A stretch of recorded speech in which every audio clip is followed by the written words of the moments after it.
word mummy, you might get a chill down your spine. That's because most of us associate this word with those creepy characters we've seen in some scary movies. But in reality, mummies have helped us understand a lot about ancient civilizations, their rulers, and about how people used to deal with losing their loved ones. The people most famous worldwide for their mummies are the ancient Egyptians. They believed that some sort of existence after passing away was possible, if certain conditions were met. That's why they insisted on preserving the human body through the process of mummification and placing the mummy in a furnished tomb, kind of like giving it a fully functioning apartment of its own. Why did they believe in this? Well, because they were deeply connected to their natural environment for the most part. They saw the natural cycles around them, like how the sun rose every day, followed by the moon, or how new life was always sprouting from plants, even after they had wilted away. They also believed that the powerful spirit Osiris, who represented the cycle of passing away and resurrection, played a role in this process. To prepare for the afterlife, the ancient Egyptians followed certain rituals, like mummification, which involved using materials like honey, resins, and incense to preserve the body. There's no other mummy more popular than that of King Tut. He was a young pharaoh who ruled over 3,000 years ago in Egypt. The problem with discovering ancient royal tombs is that most of such burial sites were previously robbed. People knew ancient rulers had been left with many valuable belongings, so those locations became vulnerable to thieves. When King Tut's tomb was opened in 1922, people were excited because it had not been robbed, like many other previously discovered royal tombs. That's how well hidden it was. Inside, his mummy was encapsulated in a total of 3 coffins, including one made of gold. The objects found in his tomb showed us what ancient Egypt was like, and studying his mummy also helped us learn about the culture and practices popular at the time when he passed away. We also learned about his family by looking at his DNA. Scientists were able to discover that he had had a disease called malaria and a problem with his foot that might have made it hard for him to walk. Ramses II was another pharaoh in Egypt who ruled for 68 years, which was quite a lot back in the day. He was known for his expansion campaigns and building projects. Many objects from his time as a ruler still exist today, including a large statue of him. Ramses II was about 6 feet tall and lived to be about 90 years old. After looking at his mummy, scientists concluded that he may have had a medical condition that affected his spine. Now, remember those thieves I mentioned before? They are probably the reason why Ramses II ended up in a plain coffin in a secret collection of royal mummies at Deir al-Bahari, which was rediscovered in 1881. Thankfully, archaeologists were able to identify him because his journeys had been recorded on his wrappings. The process was really tedious too. In fact, in ancient Egypt, the mummification process could take a staggering 70 days to complete. A special person would say a very specific speech while delicately handling the body and drying it out using a type of salt called natron. They also used linen and resin to make the body look more lifelike and to wrap it in cloth. The tomb was equally as important for ancient Egyptians. The walls of King Tut's tomb, for example, were adorned with intricate artwork that depicted his journey to the afterlife, from his burial procession to his passage through the underworld. The ancient Egyptians believed that everyone made this journey after passing away, and they filled their tombs with items and paintings to help the person in their spiritual travels. Additionally, the walls of the tomb were decorated with spells from a special book, which contained a collection of poems that the Egyptians believed would help people reach the afterlife. And speaking of how important this journey was, people also placed food in these ancient tombs. In King Tut's tomb, archaeologists discovered 36 jars of vintage beverages and 8 baskets of fruit, which were believed to be left there to help him in his journey to the afterlife. The Egyptians believed that traveling to the afterlife took a really long time, so they left a lot of supplies, such as food and water, to sustain their loved ones. Pharaohs also generally had numerous luxurious garments and beautiful jewelry in their tombs to ensure that they would have a fashionable journey. These items included various types of linen clothing, such as tunics, scarves, gloves, and headdresses, as well as a lot of gold jewelry with precious stones, like bracelets, buckles, pendants, necklaces, rings, and even precious depictions of insects for protection. Some were also deposited with fans made from ivory and ostrich feathers to keep them cool in the afterlife. Some ancient rulers were even placed in their forever apartments along with boats. For example, Pharaoh Khufu built the Great Pyramid at Giza as his tomb, and a large ship was found inside. King Tut, however, was buried with multiple boat paddles, but no actual boat. Instead, he had 3 chariots and numerous walking sticks made of precious materials, perhaps indicating he'd rather travel to the beyond by land, not by water. Amongst the most interesting objects found near ancient mummies are bottles of oils and perfumes. If rulers were supposed to be fashionable, why not smell nice too, right? Also, some of them had some ancient kinds of board games, most of them made out of precious materials like gold or ivory. One of those games was called Senet. It was very popular amongst the ancient Egyptians and very similar to modern-day chess. The ancient Egyptians may have the most famous mummies out there, but they weren't the first to invent the procedure. In fact, it all started in South America with an ancient civilization named the Chinchorro. As far as we know today, these people were the first to mummify their loved ones that had passed away. They did it somewhere around 2,000 years before the Egyptians started their own rituals. Sure, we can tell a lot about ancient rulers by studying these mummies, but until recently, we had no idea what they really looked like during their lifetime.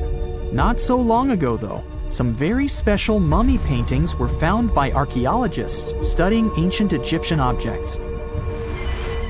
These mummy portraits are highly detailed paintings of individuals that were made while they were still alive. Such paintings were often painted on wood, as opposed to the classical portraits we all know about, which are painted on canvas. They are known for their realism and beauty, and have even been used by researchers to diagnose diseases by comparing them to the corresponding mummies. Some of these portraits also include depictions of jewelry, which was later found on the mummies.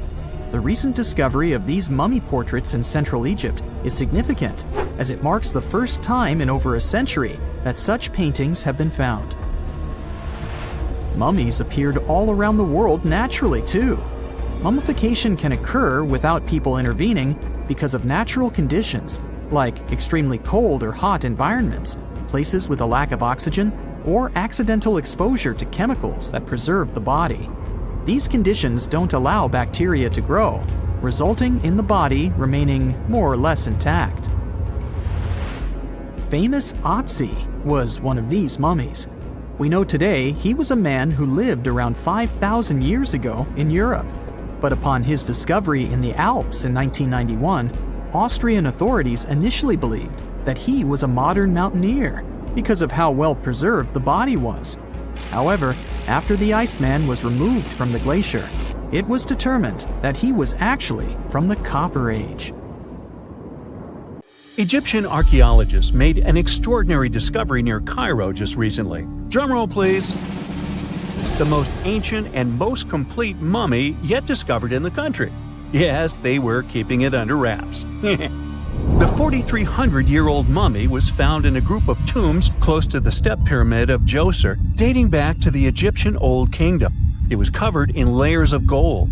The team also found several other tombs, including one belonging to an ancient Egyptian official and another belonging to a secret keeper who had the power to perform special ceremonies.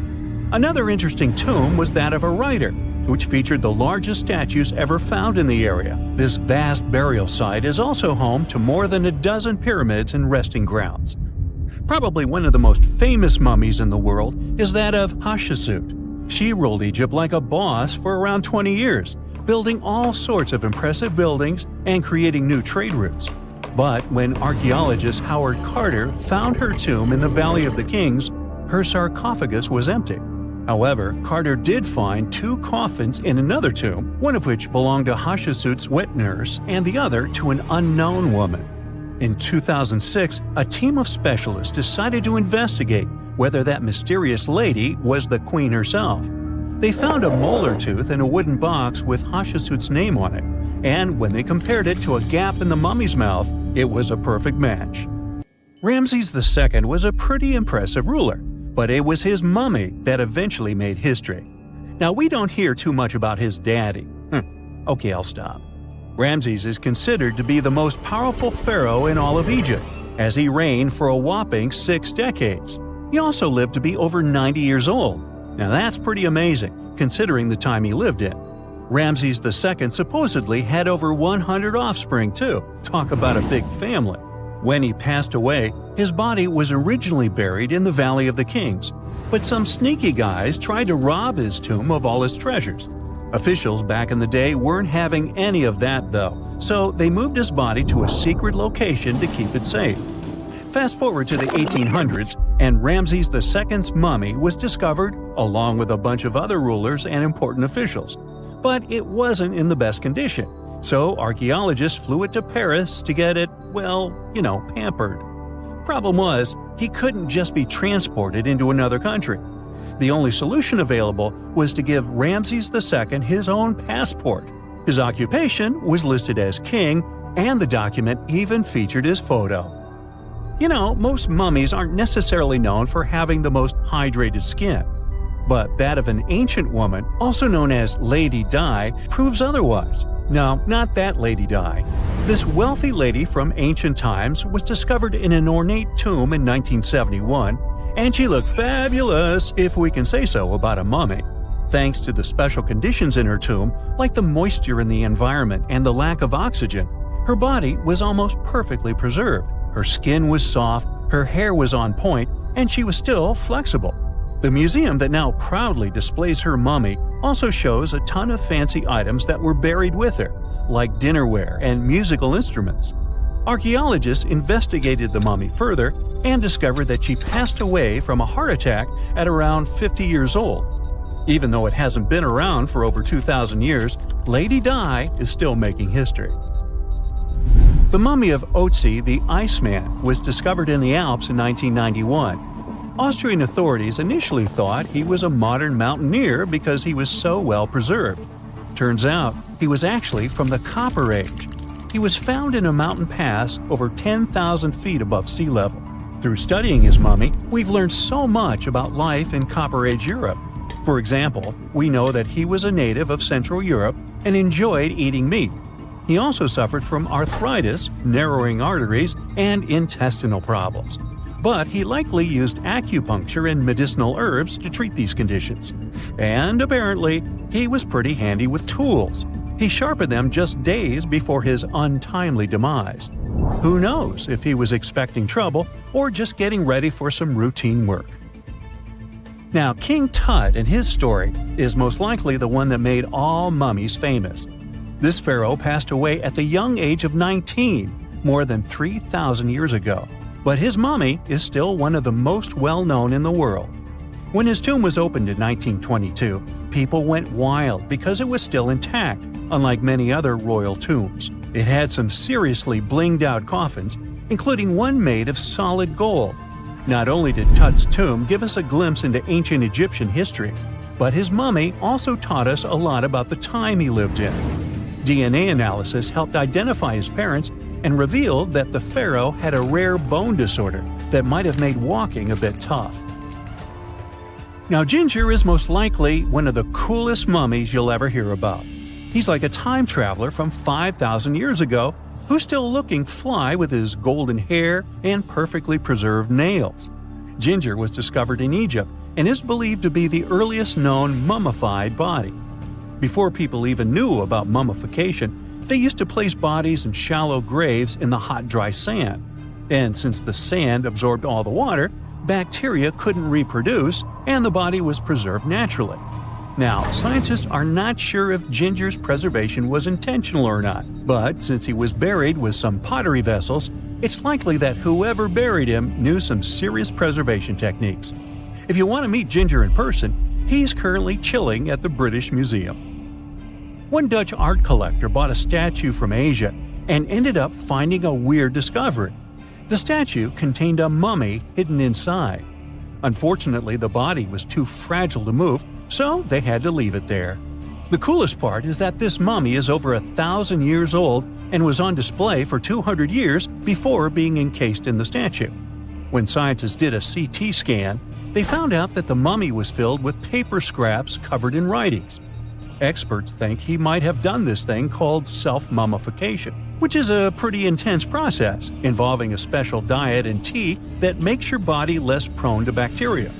Only a few people could handle this ritual, and those who managed to do that were seriously respected. No other Egyptian queen has baffled scientists and historians like the stunning Nefertiti. Based on her statues, she was known for her slender neck, wide eyes, and high cheekbones. Her name translates to "the beautiful woman has come." Talk about living up to your name, huh? Even though she wasn't a pharaoh herself, Nefertiti still managed to leave a lasting impression. Written records suggest that, as a wife and queen, she held an incredibly influential role. Because of her power, she was indeed admired, but she also managed to make quite a lot of enemies throughout her life. She was also related to King Tut, but not biologically. Rather, she was his stepmother. So far, locals have yet to identify her mummy, but that may soon change. A local Egyptologist who has been busy excavating tombs in the Valley of the Kings has found 2 mummies that he believes could be Nefertiti and her daughter. According to specialists, we may soon finally get a definitive answer about the identity of these 2 mummies. And if one of them does turn out to be Nefertiti, we could be in for a real treat. DNA analysis and CT scans of the mummy could give us the most complete and accurate image of the queen that we've ever seen. It's crazy to think that we've only scratched the surface of what lies beneath modern-day Egypt. Nefertiti ruled during a time of great power and prosperity in Egypt, but unfortunately passed away in a period of social turmoil, leading to her gravesite being lost. Now, where's my mummy? The story goes that 2 Mayan twin boys loved to play ball. Sure, they were really good at it, but they also made a lot of noise when playing. The lords of the underworld soon became bothered by the sound and summoned the 2 boys to the underworld, a place the Mayans called Xibalba. As soon as the boys reached their gloomy destination, the lords of the underworld began putting them through a series of tests. Soon enough, the inexperienced twin boys failed the tests and lost their lives. But this was not in vain. This sad event resulted in the appearance of a beautiful fruit tree. Soon enough, a young woman saw a beautiful fruit on this tree and reached up to pick it. Legend has it that soon after that, she gave birth to another set of twin boys named Hunahpu and Xibalba. Just like their ancestors, these twins were great ball players, but they were equally as loud, and the lords of the underworld became annoyed again. They decided to ask this pair of twins to come to play a game in the underworld, hoping to get rid of them too. When the twins arrived, the lord sent them through a number of frightening places. The first one was the House of Gloom, which was very dark. They then passed through the House of Knives, where they had to avoid getting injured. The twins then built a fire in the House of Cold, so that they didn't freeze, and ran through the House of Jaguars, where they tricked the animals into not eating them. Finally, they entered the House of Bats, where they seemed to have lost their luck. One of the bats managed to run off with Hunahpu's head. The lords then challenged the twins to play ball with them, but the boys were clearly at a disadvantage. Xibalba placed a turtle on Hunahpu's shoulders to make up for his lost head, and they began playing. As the lords became distracted by an animal near the court, Xibalba stole his brother's head and placed it back in its place. Much to the annoyance of the lords, the twins were now able to tie the game. Hunahpu and Xibalba continued to perform a series of tricks for the lords of the underworld. One of them involved Xibalba injuring Hunahpu and then bringing him back to life. The lords were so impressed by the twins' performance that they asked them to do the same trick on them. Of course, the twins agreed, but after performing their trick on some of the lords, they refused to revive them. Seeing what had happened, the lords of the underworld admitted defeat and begged for their lives, promising not to intervene in the lives of people ever again. Hunahpu and Xibalaqui were happy to have avenged their ancestors and gained the respect of the lords. Legend has it that the lords of heaven were so impressed by the twins that they took them to live in the sky by turning them into the moon and the sun. The Maya civilization was one of the most dominant indigenous societies in history, and their folklore and traditions are still discovered and studied today. They used to live in a territory called Mesoamerica. It was made up of modern-day Mexico and parts of Central America like Guatemala, Belize, Honduras, Yucatan Peninsula, and El Salvador. They lived from 1800 to 900 BCE and up to 900 to 1500 CE. Apart from their impressive legends, the Maya were very skilled inventors. They're known for their calendars, writing systems, farming methods, and sports. Their writing, for example, was found preserved on buildings and stone monuments, as well as in rare books and pottery. It's a system made out of more than 800 hieroglyphics in various combinations. Each of those signs was said to represent a syllable. Their writing system was deciphered by accident by Tatiana Proskorakov, an American woman who initially studied to be an architect. Since she didn't find a job in her field, she eventually became a Mayanist in her own right, despite not being academically trained. She was the first to notice that the Mayan upended frog glyph meant birth, and that their toothache glyph meant the date when the king ascended to the throne. It made it easier for scientists to pinpoint birthdays, as well as the names of the rulers of a specific Mayan dynasty. They also invented the concept of zero, which is seen as one of the greatest innovations in mathematics, physics, and human history altogether. Sure, even back then, people understood the idea of having nothing, but the concept of zero as a number is a relatively new invention. A fun fact about Mayans is that they really liked hats. The bigger your hat was, the more important you looked. Not only was it a sort of fashion statement, but it also made them look taller, which was a big deal for their aesthetic. The Mayans also came up with one of the most intricate and complex calendars in human history. It was the first to use zero as a placeholder. Their calendar ended on December 21st, 2012, which led some people to believe that it translated to the end of the world. Obviously, that was not the case. It just so happened that the date coincided with the end of a Mayan cycle of years. But you know, as advanced in science and astronomy as they were, they did make some mistakes. One of them was their belief that the world was flat. Their theory was that the four corners of the world were watched by the brother lords, who kept the sky from falling over their lands. Hats off for their menus, though, as they were well-known chocolate eaters. They turned eating chocolate into a form of art. The drink they made wasn't really like the hot chocolate we enjoy today, though. The recipe included mixing cacao with water, honey, chili pepper, cornmeal, and other ingredients to make a foamy, spicy drink. The ritual of drinking cacao was a crucial part of their celebrations. We're not done discovering all the amazing parts of their architecture and civilization. It was only a few years ago that a Maya pyramid was found at Tonina, in the Mexican state of Chiapas. It was estimated to be more than 1,000 years old. The reason why it escaped archaeologists for so long was that it lay hidden under what was believed to be a natural hill. The ruins of two Mayan cities have been recently discovered in the Mexican state of Campeche. Why didn't we find them until now? Well, they were concealed by really thick vegetation, which made it difficult for archaeologists to reach them. The Mayans didn't just disappear. Their descendants are still around today, many of them choosing to live in their ancestral homelands. You can find them in Guatemala, for example, where the Maya people make up the majority of the population. Overall, the Maya ethnic group contains people that speak different Mayan languages, such as Yucatec, Quiche, Quechua, or Mopan. They had no idea what a spa day was, but the Mayans really enjoyed a nice sweat once in a while. Sweat lodges were discovered around ancient Mayan sites. They were built out of stone or adobe. These rooms were an essential part of their cleansing and healthcare rituals. One of the earliest sweat lodges was found in Quello in northern Belize and appeared to date back 3,000 years.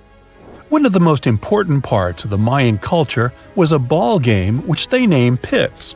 It had both political and spiritual significance. We can see ball courts at important parts of Mayan archaeological sites. The main goal of the game was to pass a rubber ball through a very high stone hoop without using your hands. Basically, it was a combination of soccer and basketball. However, it could have serious consequences. The loser could, at times, even lose his own life. Ooh, high stakes indeed. Because of this game and the need for bouncy balls, the Mayan people were some of the first cultures to use rubber. They made it using natural latex. There were different kinds of rubber depending on what natural substances the latex was mixed with. And that, my friend, is the way the ball bounces. Sorry, but you know me, I just couldn't resist. You have heard about Nikola Tesla. You have definitely heard about the Great Pyramids in Egypt. But what if I told you that Tesla may have probably uncovered the ancient mystery surrounding the pyramids? Wait, what? Is this a crossover episode? Nope. It's highly probable that the secrets of the pyramids are hidden in plain sight. But first, let's recap what we know about the pyramids. What's so mysterious about them? I mean, they are just old quirky buildings, aren't they? One of the biggest questions is how they were built. Some people think that the pyramids were created by people using only their hands and muscles. But others think that there might have been some kind of crazy energy source that we don't know about yet. Like, what if aliens helped out or something? Just kidding. But this idea of some unknown energy source being used to build the pyramids has been around for ages. Even in old texts, like the pyramid texts, it talks about how the gods gave us something to build a great power. So maybe there was something really powerful and mysterious going on back then? Who knows? Back in the early 1900s, he got obsessed with the Great Pyramids of Egypt. He read numerous books about these ancient structures and was blown away by how much energy they seemed to have. At that time, not many people knew much about electricity, and Tesla started to wonder if there was some kind of advanced tech hidden in the pyramids. He had an idea that the power of the pyramids had to do with electromagnetism, and he put a lot of time and effort into trying to figure out the mystery. Tesla had some pretty unusual theories about the Great Pyramids. He thought that they could actually store and move electricity, which could then be used to power up the areas around them. He also had this theory that the pyramids were built using some kind of crystal energy. He believed that the chambers inside the pyramids could have these super powerful crystals that could control the electromagnetic fields. But that's not all. Tesla also had this idea that the materials used to make the pyramids had properties that allowed them to trap energy from the sun and the moon. And not just a little bit of energy. He thought that the pyramid could actually create this massive energy field that could light up whole cities or even brighten up dark places. He thought that the pyramids could be used as giant power plants to generate electricity and run machines. Tesla even believed that the pyramids were somehow linked to cosmic energy, which could be used for spiritual enlightenment and healing. How very new age of him. Anyway, Tesla wasn't just pulling these ideas out of thin air. He was seriously into studying everything he could about the pyramids, from ancient artifacts and texts to hieroglyphs and drawings. And he came up with this idea that the pyramids were designed to be energy amplifiers, and some kind of unknown energy source was used during their construction. Some people thought Tesla was eccentric for coming up with these theories, but his ideas have actually had a huge impact on the way we think about the pyramids today. Researchers and scholars have been digging into his theories for years and using them to uncover some of the biggest mysteries surrounding these ancient structures. For example, Recently, scientists have used theoretical physics to investigate how the Great Pyramid of Egypt would react to certain radio waves. They found out that if the radio waves were a certain length, the pyramid could concentrate the energy inside its rooms and focus it under its base. The scientists did lots of calculations to figure this out. They first thought about what radio wavelengths would work best. Then they made a model of how the pyramid would react to the waves. They figured out how much of the energy from the waves would get absorbed or spread out. Lastly, they checked how the energy would move around inside the pyramid when the waves hit it. To help explain all of this, the scientists used something called multipole analysis. This is when you take a complicated object and break it down into simpler parts. Then you can see how each part interacts with the energy that's coming in. It's like taking apart a puzzle to see how each piece fits together. The researchers are interested in how all of this can be used in the future. They want to make really tiny particles that can do the same thing as the pyramid, but with light. By changing the size, shape, and the material of these particles, they can control how the light moves around them. This can be really useful for things like making tiny sensors or super efficient solar cells. The scientists had to make some guesses when they were doing their research. They assumed that there weren't any hidden spaces inside the pyramid, and that the material used to build it was all the same. But even with these guesses, they still made some pretty impressive discoveries. But the pyramid study is not the only proof that Tesla was ahead of his time. There are more Tesla's projects that seemed unrealistic at the time, but that scientists and enthusiasts reevaluate and try to implement today. Let's talk about Tesla's most ambitious project, the Wardenclyffe Transmission Tower. Back in 1900, Tesla was already a big shot when it came to electrical engineering in America. People were blown away by his amazing inventions and the fact that he managed to outdo Thomas Edison in the Battle of Currents. However, Tesla wasn't content to rest on his laurels. He decided to embark on his most ambitious project yet, the transmission tower at Wardenclyffe. It was built between 1901 and 1905, and it was based on one of Tesla's breakthrough ideas. He had a vision to make the impossible possible by creating a global wireless communication system.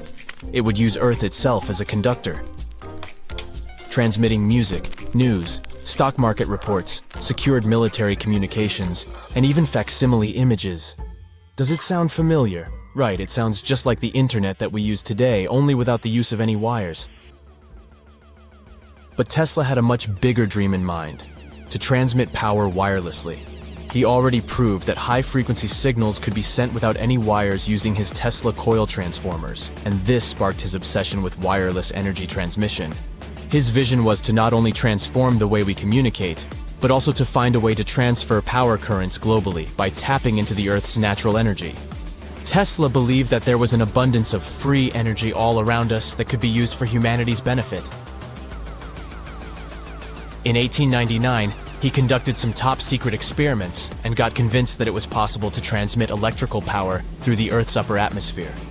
This is actually how the Wardenclyffe Tower was created.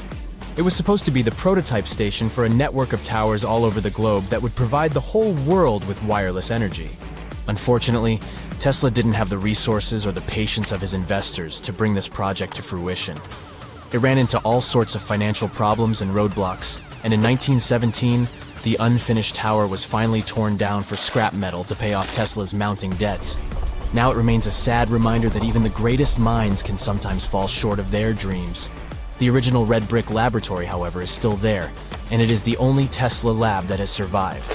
Fun fact, in 2017, a film crew made a crazy discovery.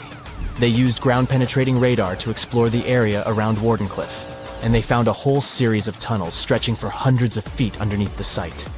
Nobody knows exactly what these tunnels were used for, but people have been speculating for years that they were part of Tesla's grand plan. Wardenclyffe, of course, is a major landmark for Tesla enthusiasts from all over the world. Who knows? Maybe someone will finally crack the mystery of the tunnels one day. But even if they don't, the legacy of Tesla and his amazing ideas lives on. The year is 1923. Two teenagers sneak out of their homes in the middle of the night in Florida City. Rumor had it that an old man was building a rock castle by himself. But every time someone tried to see what the old man was doing, he would stop working. The curious teens managed to sneak into Ed's backyard and saw something they could later describe as magic. They recalled seeing rocks moving around like helium balloons. The old man was moving up to 30 tons of stone by himself to build his castle.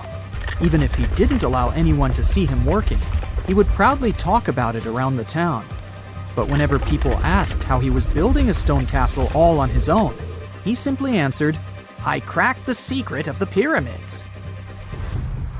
This story begins in Latvia, Edward Leedskalnin's home country.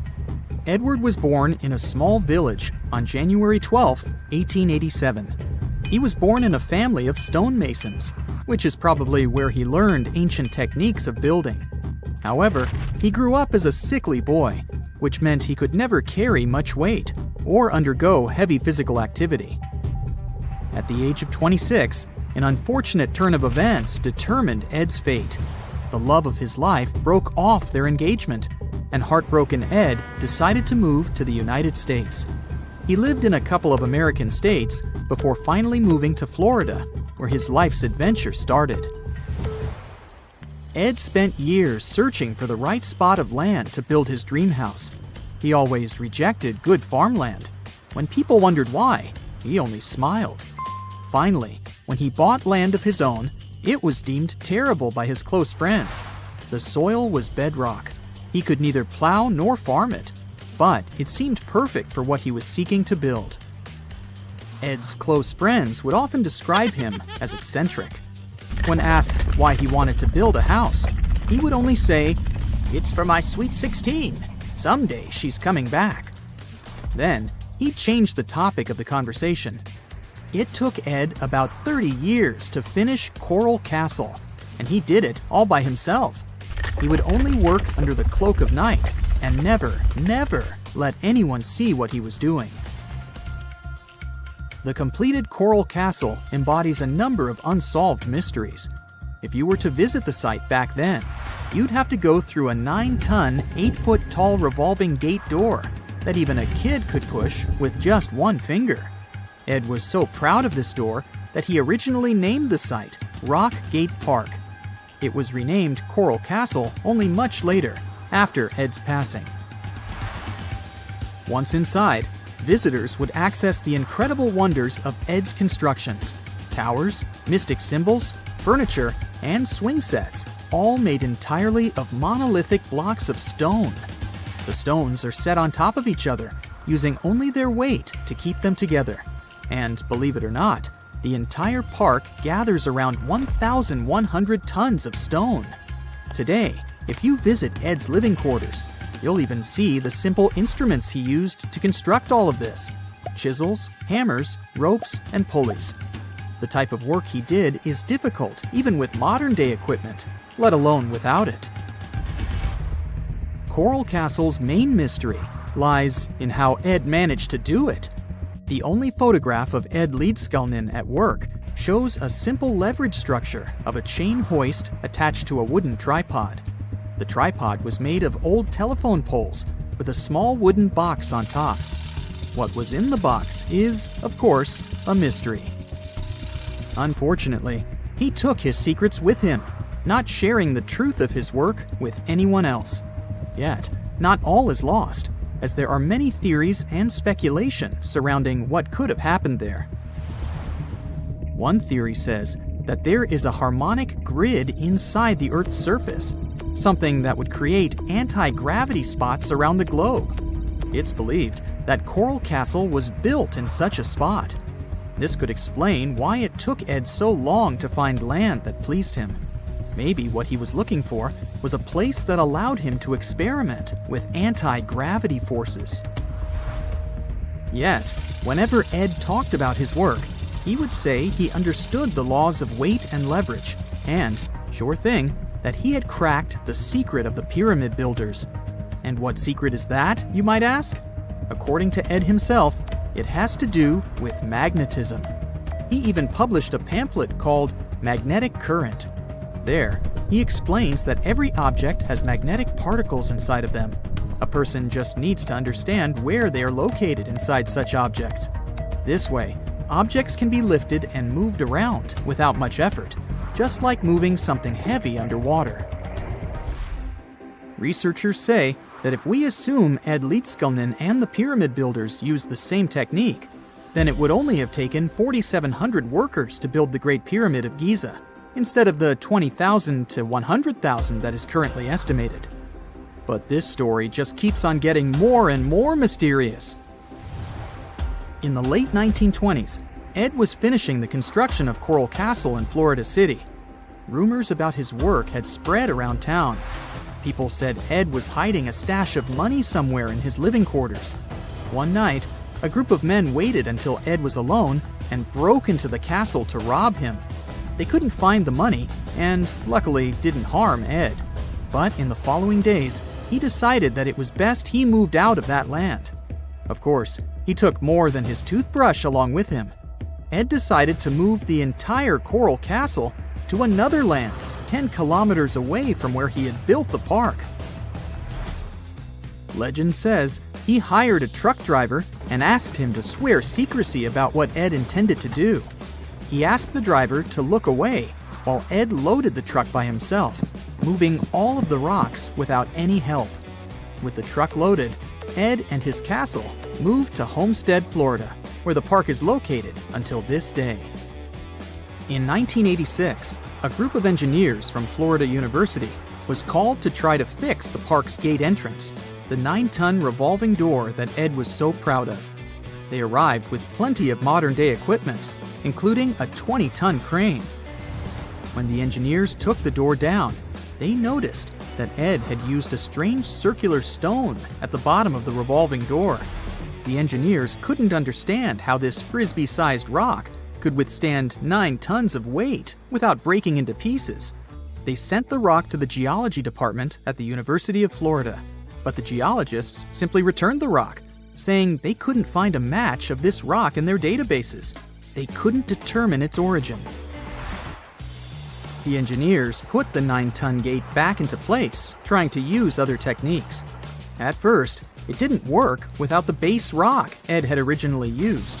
So, they had to cut the gate rock to make it work as a revolving door once again, proving that modern-day technology couldn't replicate what Ed had done single-handedly. Fast forward to 2011, and another man claimed to have cracked the code of the pyramid builders and Ed Lietskalnin himself. Wally Wallington, a retired construction worker from Lapeer County, Michigan, has managed to build using similar techniques to those used by Ed.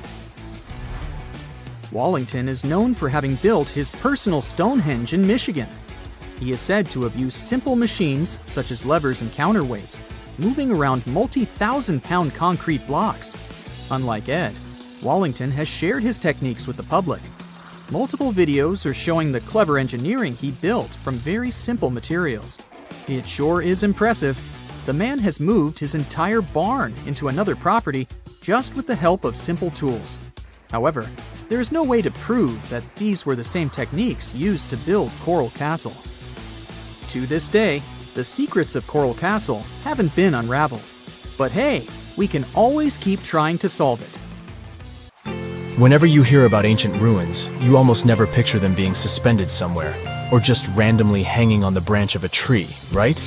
In fact, for most of the ancient artifacts we have exposed in museums all over the world, archaeologists did quite an impressive amount of digging. You see, buildings have this funny way of fading away over time if not properly taken care of. Sometimes we need to reuse some building materials, so an older construction may be sacrificed in the process. Other times, houses are abandoned, and once they are exposed to the elements on the surface, like rain or sunlight, they don't really stand a chance. Some just simply crumble away due to good old erosion. So the only way a piece of architecture can survive the test of time is if it's somehow gotten buried deep down. Now, how did they end up buried in the first place? Well, it's quite the comedy of errors. Ancient cities had a habit of gradually raising their ground level like a kid adding toppings to their ice cream sundae.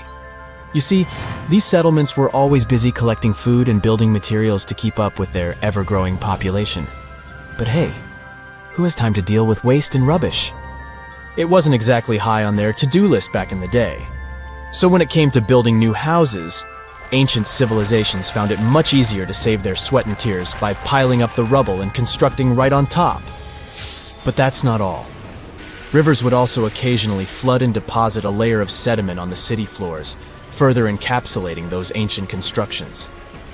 And in those dry regions like the desert, where the wind likes to show off its sand and dust dance moves, you can bet it was a constant struggle to keep the establishments clean. One hilarious example is the Sphinx, which had its head buried in sand until a group of archaeologists unearthed it in 1817. Some ancient towns eventually got covered up because they were completely abandoned. With less human activity to control their expansion, plant seeds couldn't resist the opportunity and sprouted all over the place. They gobbled up carbon dioxide from the air and grew, adding more and more bulk to the ground. Those cheeky roots even decided to stabilize the soil made from decaying plant matter, creating layers upon layers of earthy goodness. It's like the ultimate DIY project Mother Nature embarked on, with plants as her loyal helpers. The act of digging into the secrets of ancient civilizations is not just about unearthing a lost world. It's also an epic quest to reveal the hidden treasures beneath layers of history. But how do archaeologists know where to dig in the first place? If everything is covered in layers upon layers of sediments, debris, and plant roots, they must have some sort of system they rely on before embarking on a new project, right? For starters, they're not always the ones suggesting an archaeological dig in a certain location. Let me explain. Let's say you're a contractor and you want to build a new fancy apartment complex in your city. Some local legislations have certain requirements before your project can start, though.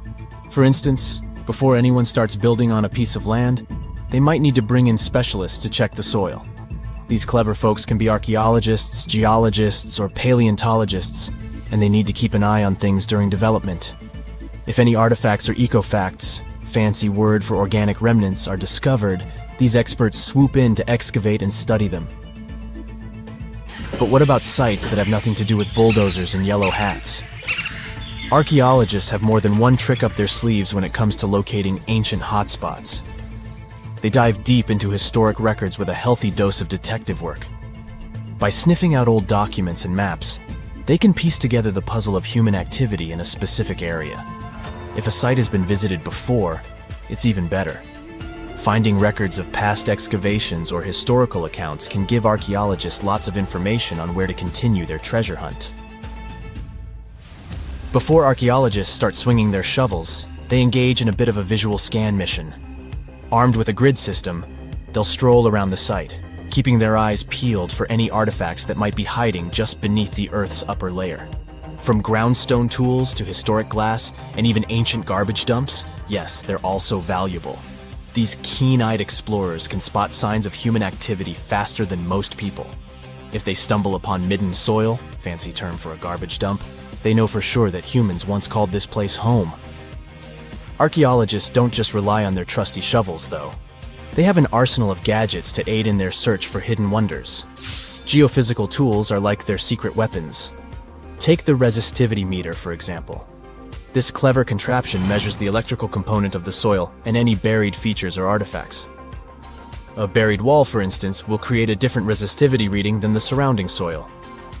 Magnetometers and ground-penetrating radar work in similar ways, showcasing potential hints of ancient treasures in the soil. And who could forget our trusty old friend, the GPS?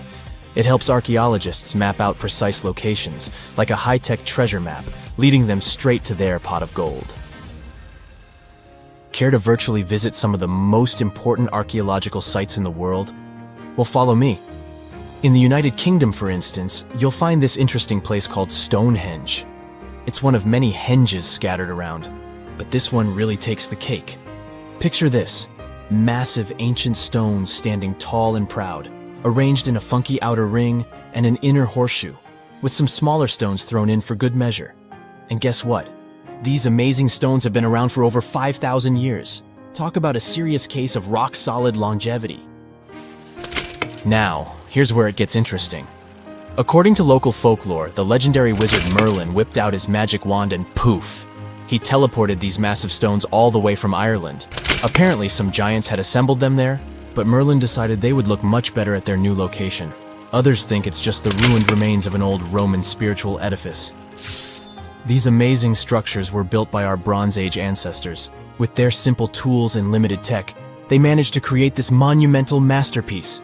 Impressive, right? Unfortunately, there's still so much we don't know about this area. Stonehenge's initial purpose remains a mystery to this day.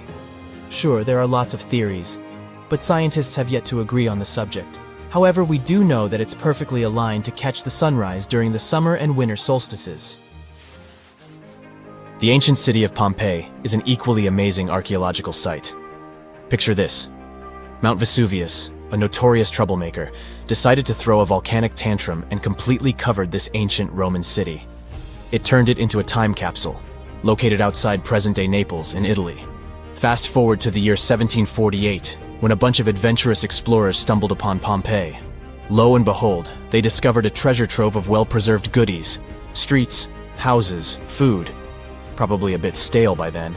Blingy jewelry, fancy sculptures, colorful frescoes, everyday household items, and even animal and human remains.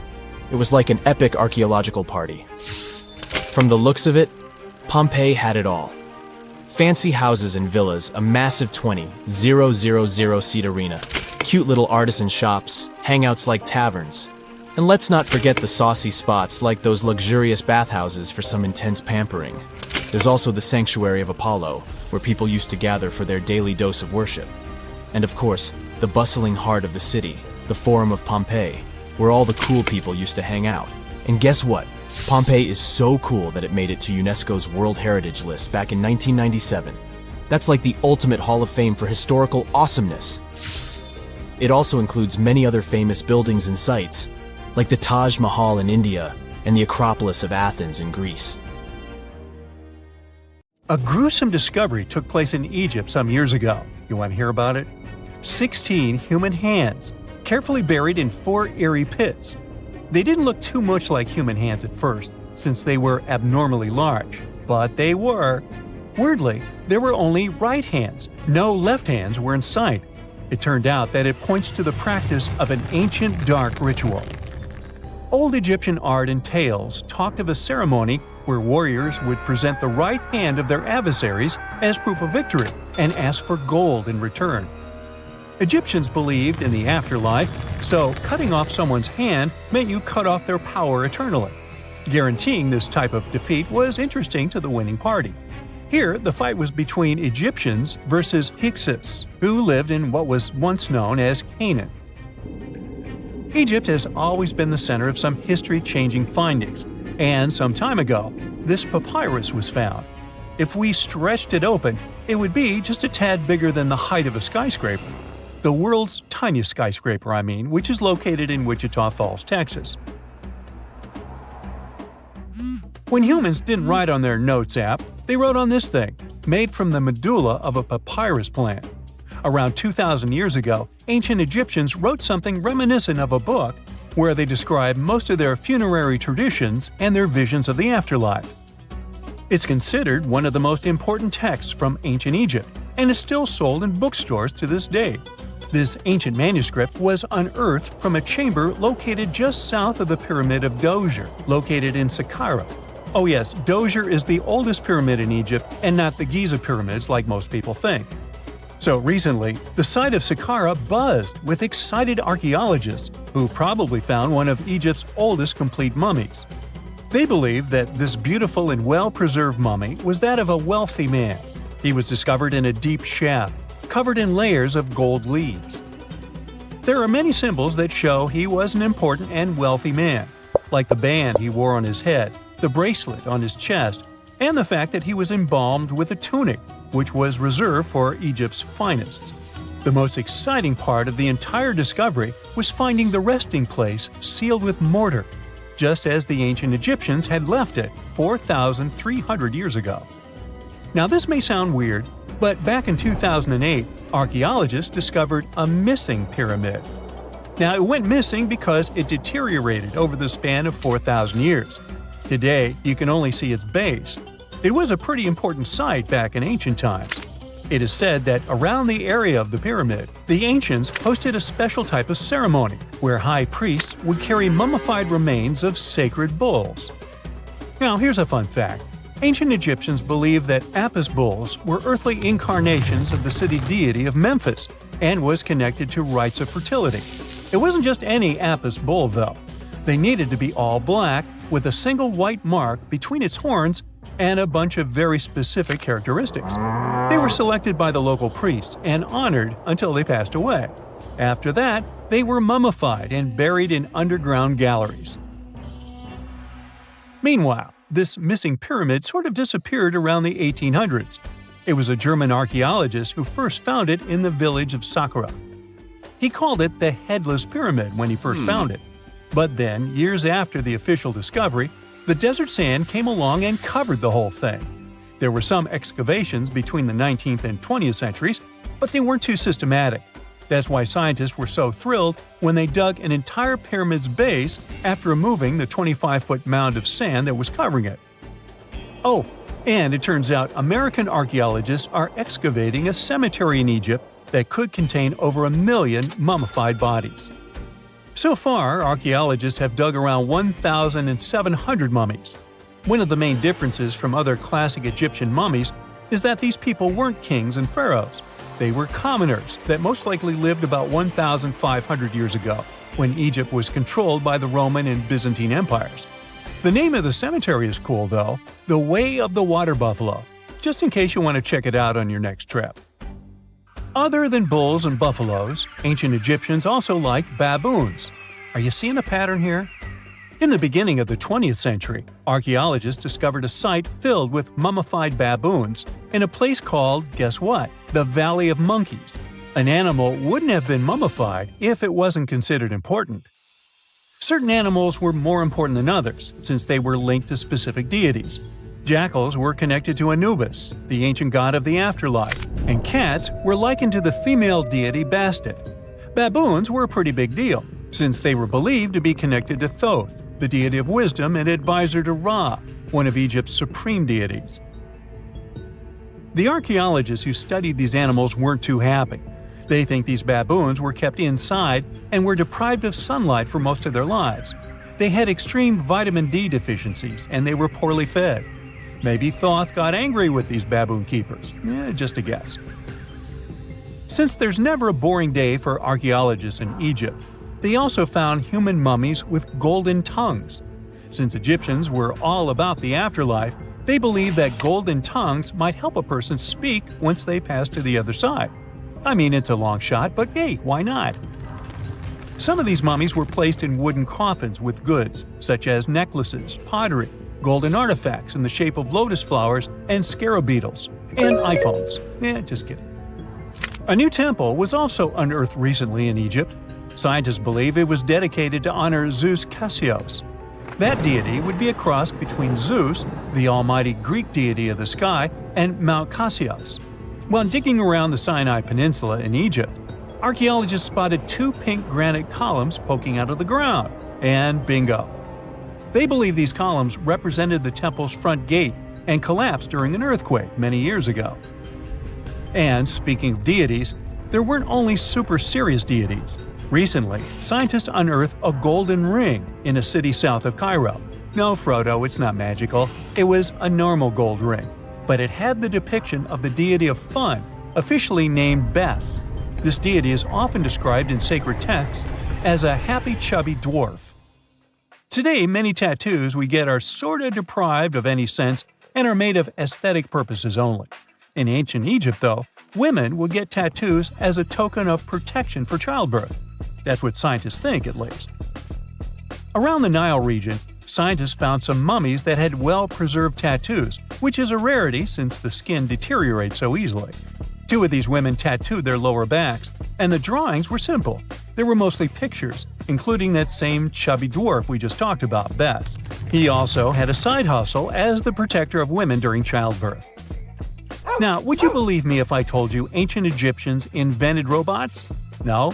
Well, that's because that's not entirely true. Sure, they were astronomers, mathematicians, and engineers, and somehow they also squeezed an eccentric invention into that package. An automated deity some scientists called Hathor. This wooden statue had been in the Metropolitan Museum of Art for years before someone noticed its secret. With the help of an X-ray machine, specialists discovered a mechanical operating system inside it. The pulley-like axis goes from the statue's shoulder to her left leg. When the system rotates, the statue raises and lowers her hand.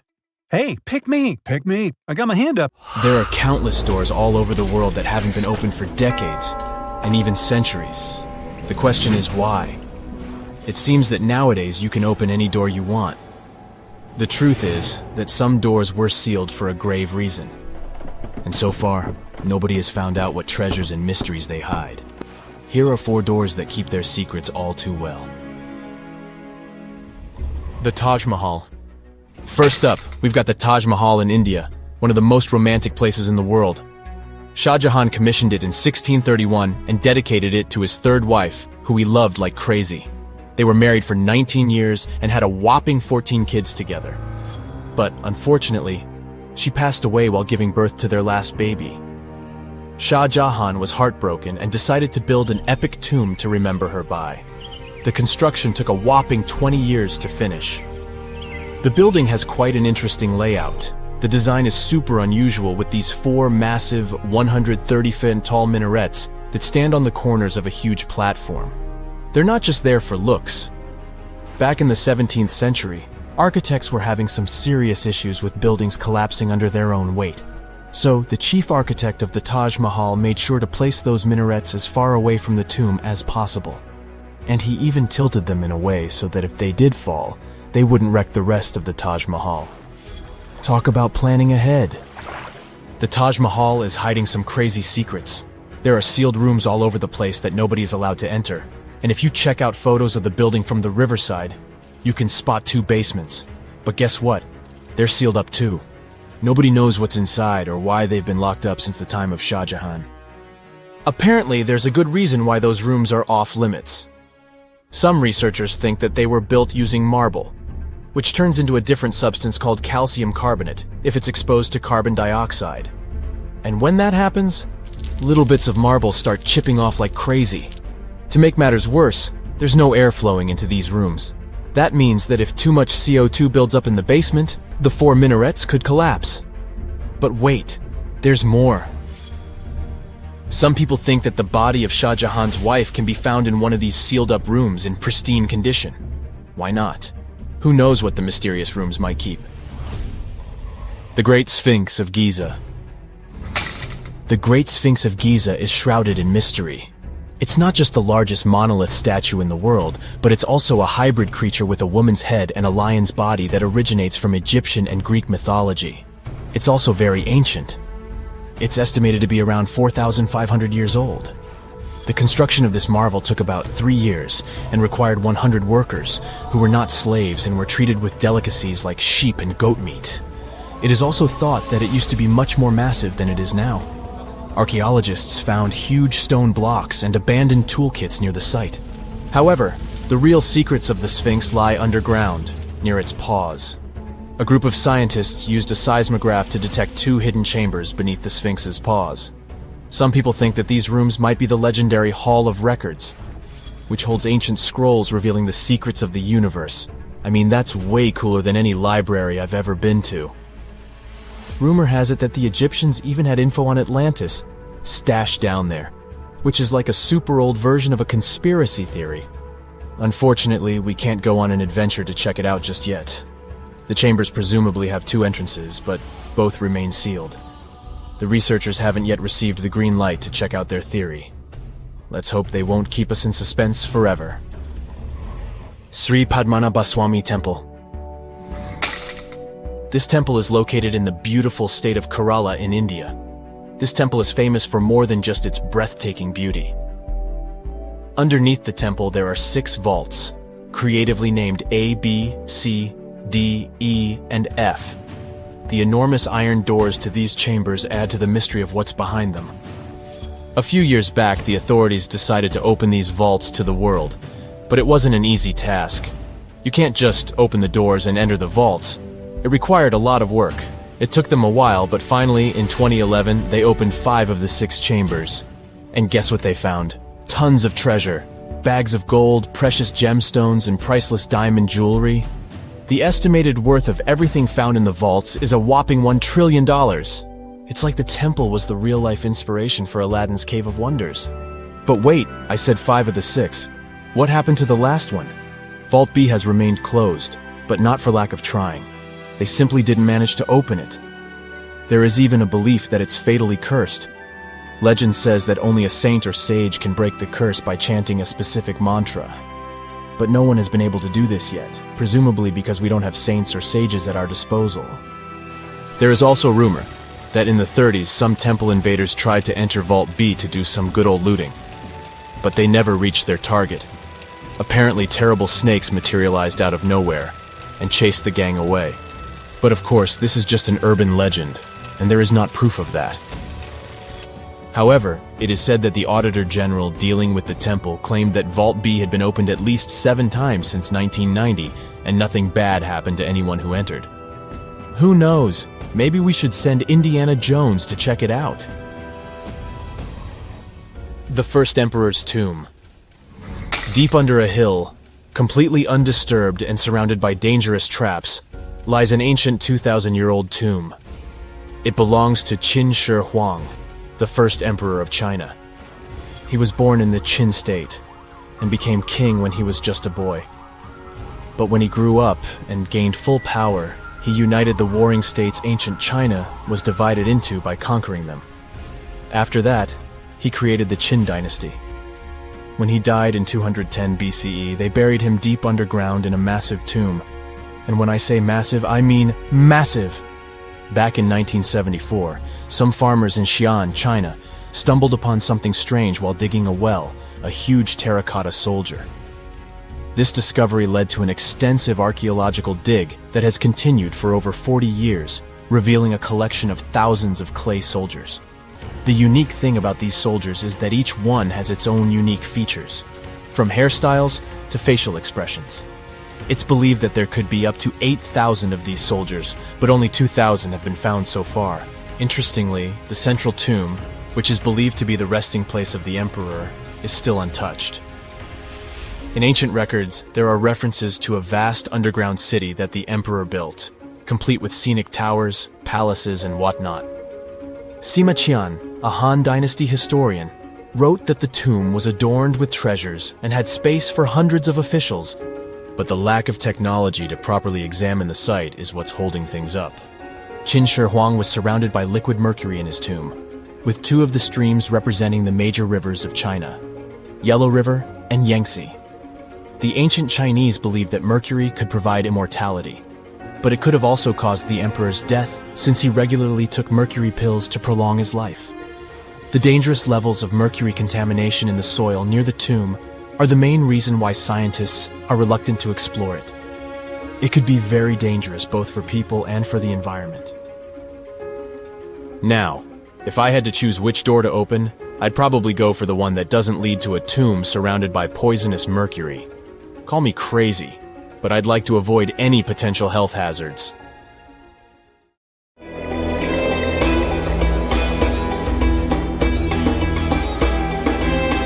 The Great Pyramid was created as the final resting place of ancient Egyptian monarch Khufu. According to legend, French leader Napoleon entered the Great Pyramid and came back out looking shaken and super pale. He never revealed what he saw inside, but whatever it was is said to have affected him for the rest of his life. When Napoleon entered the pyramid, he would have walked through a super tight and ascending passageway. He'd then go through another passageway known as the Great Chamber. This corridor would have been much taller than the previous one and would have cobbles too. He'd then reach the King's Chamber, the centerpiece of the Great Pyramid, which was lined with huge blocks of granite. But it wouldn't have looked as grand as we might imagine. There are no hieroglyphics decorating its walls, as Egyptians only began decorating the burial chambers of pyramids much later on. The pharaoh's tombs deep inside the pyramid would have also been filled with treasures, from chunks of gold to the world's most expensive jewelry. But this would have all been looted a long time ago. The only thing that probably would have been left in there would have been a huge sarcophagus, which would have once contained the king's mummy. He'd also have to walk past the queen's chamber. This room most likely didn't hold any queens though, as pyramids were usually only built for one person.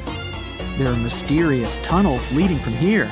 To this day, no one is really sure what they're there for. And that's not the only mysterious and creepy thing Napoleon may have encountered, as stories of pharaohs leaving ancient curses on pyramids go way back. Many pyramids had warnings written on the outside, telling of horrifying things that would happen to those who entered and disturbed the peace. We might not know what exactly Napoleon found in the Great Pyramid that scared him so much, but we know for sure what was found in Tutankhamun's tomb. Tutankhamun was an ancient Egyptian pharaoh who was only 8 or 9 years old when he took to the throne. He became a cultural phenomenon when his tomb was discovered almost completely intact in 1922. His pyramid sits in the Valley of Kings in Thebes, modern Luxor, which is in Egypt. Unlike the Great Pyramid, Tutankhamun's tomb was covered in beautiful wall decorations. The walls told the story of how he would travel to the afterlife through the underworld. Egyptians believed all people would have to take this journey, so they would fill their tombs with objects and paintings to help them get there. There'd also be spells painted on the walls. They believed this would help people pass over to the next realm. The journey would be pretty long, and for that reason, the ancient Egyptians would also fill the pyramids with food. Tutankhamun's pyramid was filled with 8 fruit baskets. They even found something called gingerbread fruit in there. The rooms were jam-packed with furniture, statues, clothes, and staffs, amongst a whole bunch of other things. You'd likely find a lot of clothes and expensive jewelry in the pyramids as well. The ancient Egyptians wanted their ancestors to travel in style to the afterlife. They put Tutankhamun in his final resting place with over 50 pieces of clothing, all of the highest quality.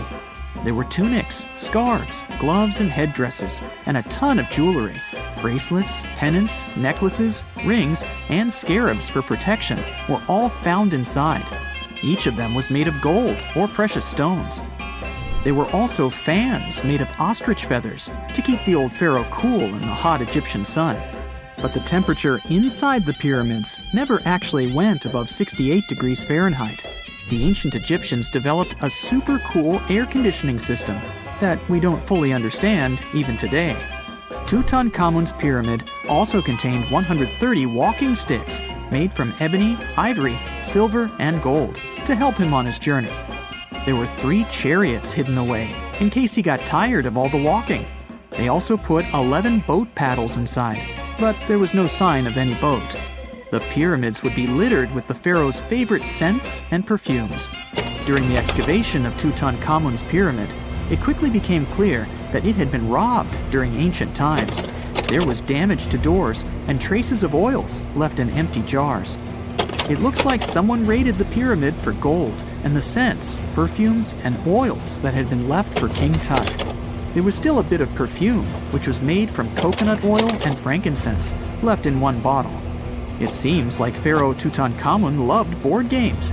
There was an ivory traveling set of senet in his pyramid. Although we don't know for sure exactly how to play it, we have figured out it was sort of an ancient Egyptian version of backgammon.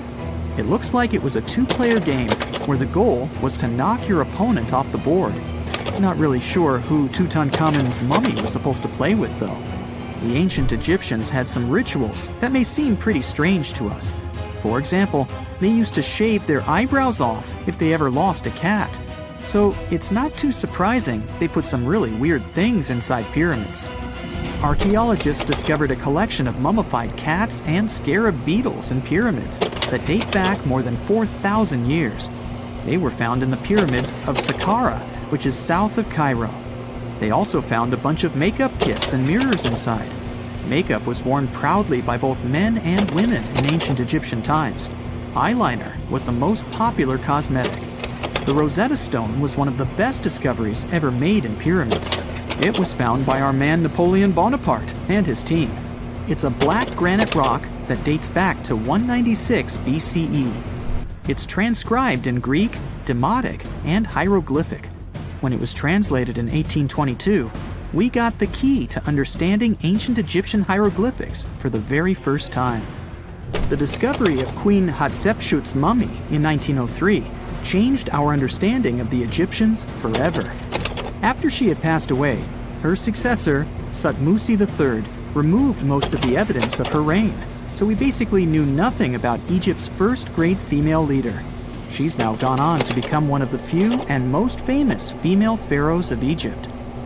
Pharaoh Khufu even had a fully fledged boat in his pyramid.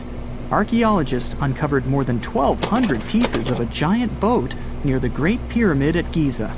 They reassembled the boat, and it's a whopping 144 feet long. It's most likely a solar boat, which was designed to carry the resurrected king with the deity Ra. Fun fact, the Pyramid of Giza is the last remaining of the 7 wonders of the ancient world. The other 6 are the Hanging Gardens, the Colossus, the Temple of Artemis, the Mausoleum, the Lighthouse, and the Statue of Zeus. This pyramid was also the world's tallest man-made structure for 3,800 years, and it's the biggest pyramid in Egypt. It took a staggering 2.3 million blocks of limestone, and some weighed as much as 80 tons. It took an incredible 100,000 laborers and a whopping 23 years to build.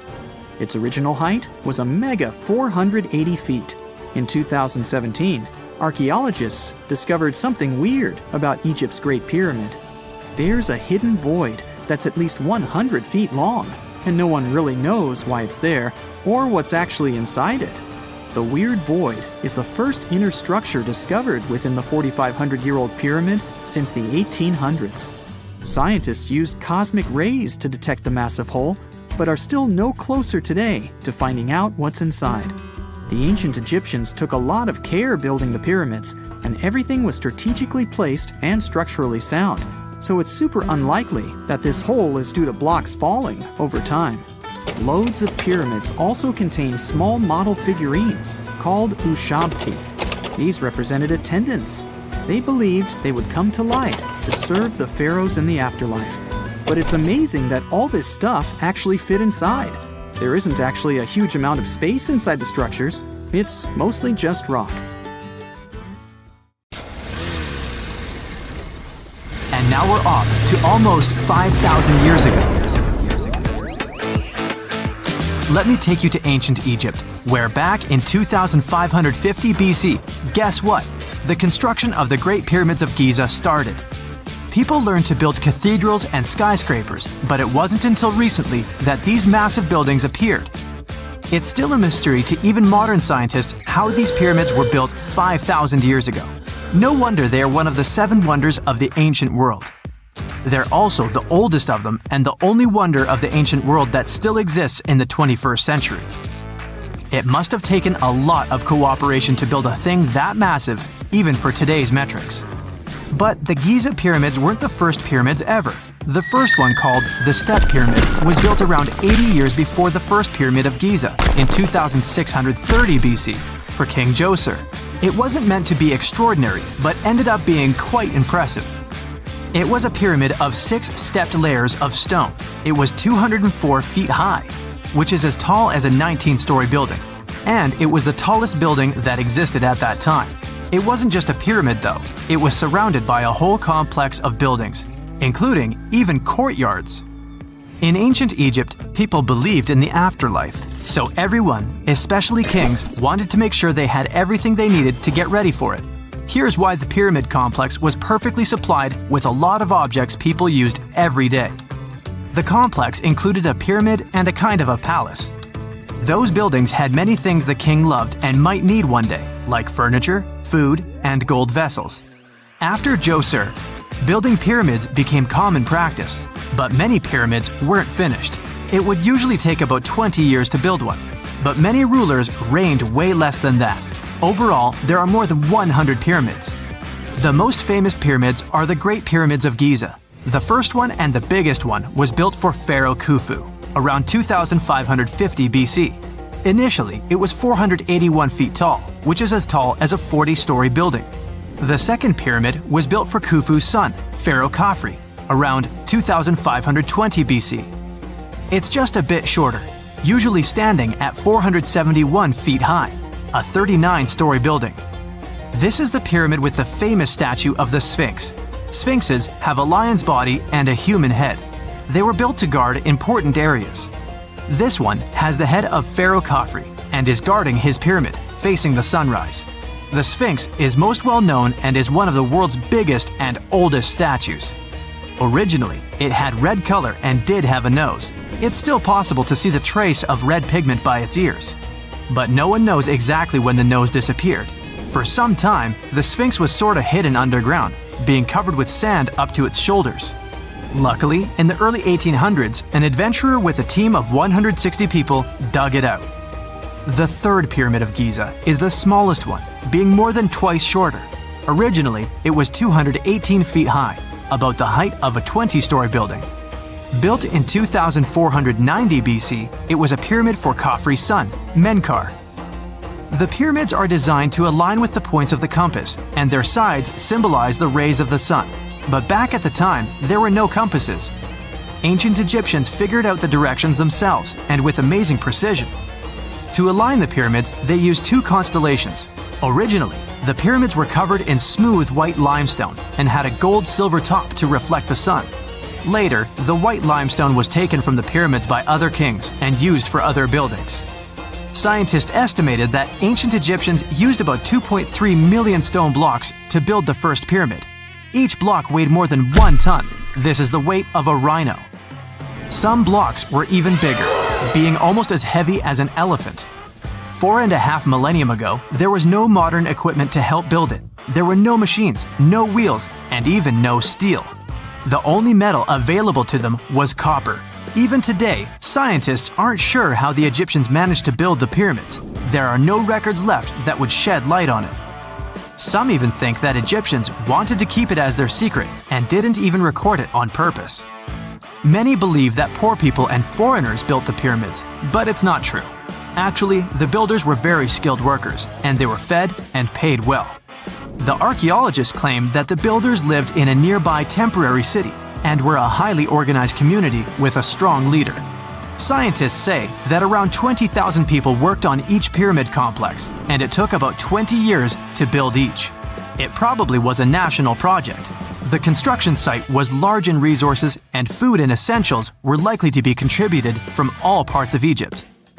Even with all that support, it remains unclear how people managed to cut, transport, and assemble those huge stones. One of the theories suggests the stones were most likely transported on boats down the Nile River. Then, there was a harder part. They had to be moved to the construction site. For that, they probably used wooden sleds. It wasn't very hard to pull them because the sand mixed with the right amount of water was pretty slick. And 10 people could move a sled even with a rock weighing 1 ton pretty easily. Finally, one last problem. The stones had to be lifted and put into place. Archaeologists have discovered the remains of the ramps system that dates back to when the pyramids were built. Most likely, the Egyptians designed a unique system to move and pull huge stone blocks, but no one knows what it looked like exactly. The most common opinion is that there were several ramps around the pyramid to help move the blocks. The ramp was growing with the pyramid getting higher. They suppose people were walking up the stairs, pulling the stone on the wooden sled up in the middle on the sandy ramp. But this is just one of the options. Others say that the ramps were going around the pyramid. Some say the ramps were inside the pyramid. But we'll never know for sure, and it'll forever remain a mystery, just like the ancient Egyptians wanted. Surprisingly, there's not much inside the pyramids. Most of it is just solid stone with very little open space. But let's take a quick look inside the biggest of the pyramids of Giza.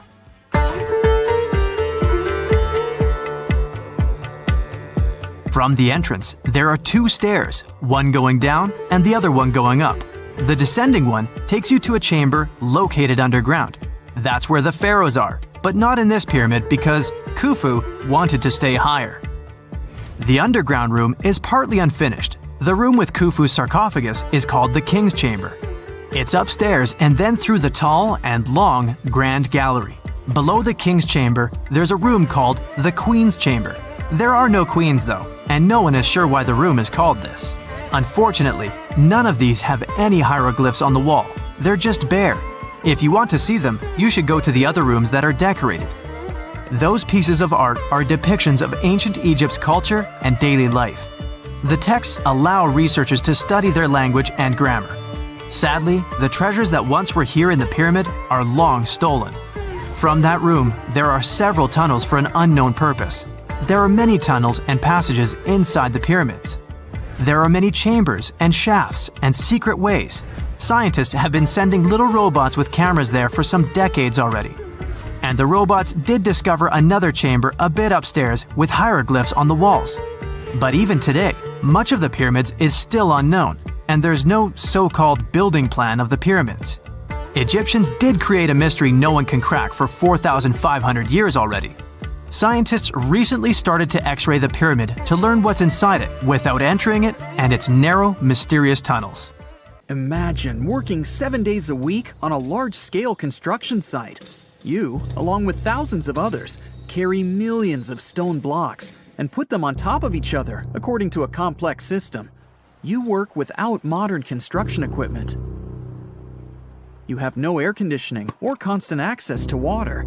It's so hot outside that you can fry eggs on the road. You've been building the pyramid for decades, and now, when it's finally done, you enjoy the result of the colossal work of thousands of people. You're looking at a giant cultural monument of global value that will freeze in time and amaze people for tens of thousands of years. A few thousand years have passed. People in the 21st century see the pyramids and are like, wow, I can't believe humans have built this. Yeah, the people who built the pyramids wouldn't have appreciated such a theory. But actually, there are reasons to believe that people built it using some fantastic technology. From the outside, it seems the Great Pyramids are just big triangles of stone. People just put some heavy blocks on top of each other, and that's it. In fact, the design seems too perfect to be true. The pyramid consists of more than 2 million blocks. They lay so close to each other and are so even that you couldn't squeeze even a thin sheet of paper between them. Scientists still can't figure out the exact technology for building the Egyptian pyramids. One of the biggest and most famous is the Great Pyramid of Giza. This huge construction, well known all over the world, has one big secret. There should be a capstone on top of the pyramid. It's a triangular-shaped stone block, a small pyramid on top of a huge one. It's also called a pyramidion. The builders of ancient Egypt made it out of granite and limestone and covered it with gold. No records or old drawings prove that there was a pyramidion at the top of the Great Pyramid of Giza. But there's another ancient Egyptian structure with such a triangle, the Red Pyramid. It was built before the Great One, and its capstone has survived to this day. Archaeologists have found and reconstructed it. But where could the capstone of the Great Pyramid be? It's a mystery that still has no answer. Some are sure that some thieves have stolen it from the top. Maybe they just climbed up and pushed the pyramidion down. It makes perfect sense. The capstone was probably the most valuable element of the pyramid. Many scientists and archaeologists still don't know its exact purpose. Some believe that this peak covered with gold glorified the pharaohs. The capstone reflected moonlight at night and illuminated the entire space around it. During the day, the capstone reflected sunlight with its shiny surface. You could have noticed it from afar. The top of the pyramid was a kind of guiding star for lost travelers. All other stone blocks of the pyramid consist of limestone. People polished them to make them look shiny. In the past, they were even glowing and reflected light. You could see glowing pyramids from space, although they looked like tiny lights. Over thousands of years, winds, sandstorms, and rains have changed the pyramid's appearance. If people had taken care of them all this time, they would have looked like something out of science fiction movies, or the pyramids from Las Vegas. But unfortunately, we will never see their original appearance.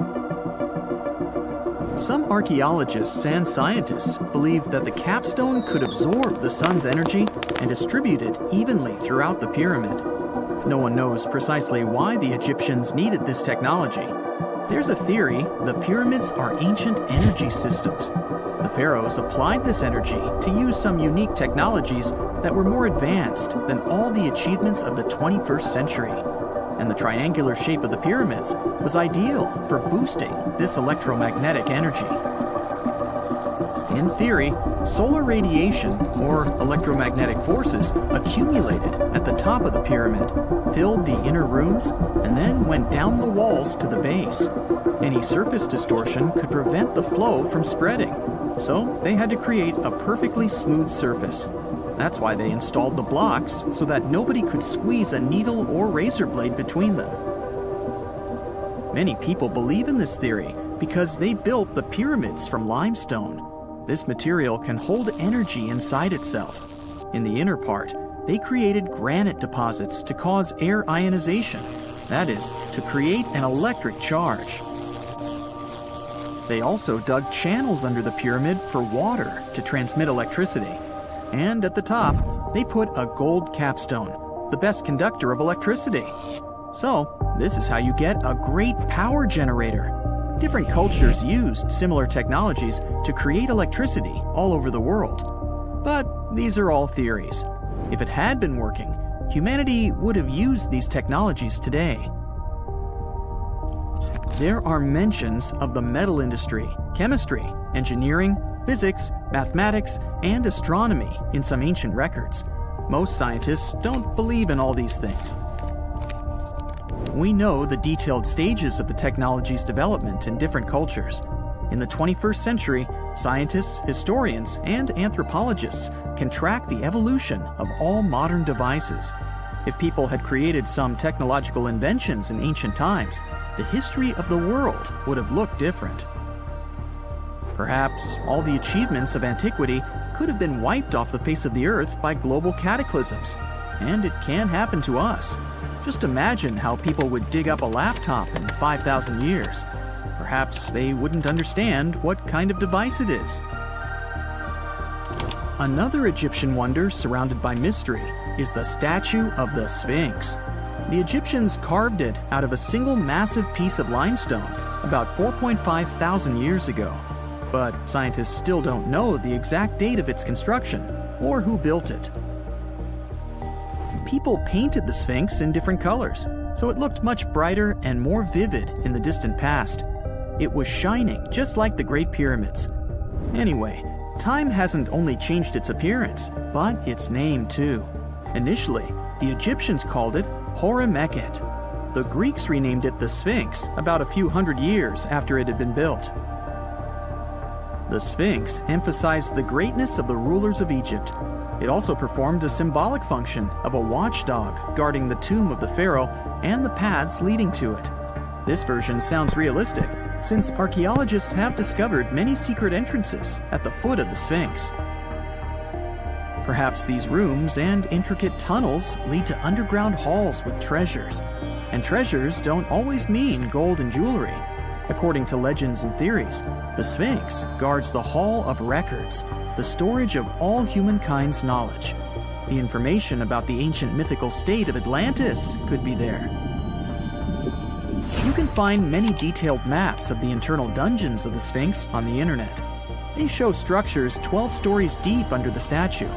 It looks like a small city filled with gold, scrolls of knowledge, and various ancient artifacts. But don't believe all these maps. These are just theories. Several thousand years have passed, but people have very little information about it. Archaeologists know that there are still many strange and exciting things about the Sphinx that are still undiscovered. Some locals are afraid to research because they believe they can awaken something terrible from the underground depths. Therefore, it's mostly scientists from other countries who conduct the excavations. In 1998, scientists discovered strange tunnels leading to empty rooms under the Sphinx. They realized that some people tried to get there through tunnels in the past, and maybe those people took all the treasures that were there.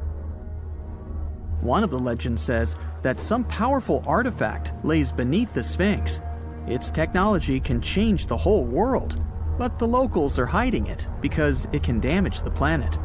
Some believe that you can find evidence of unknown technologies painted on the granite walls in the pharaoh's tombs. But most likely, these paintings and signs tell us the myths and legends of ancient Egypt. But what if Egyptian symbols and drawings are detailed instructions for using ancient technologies?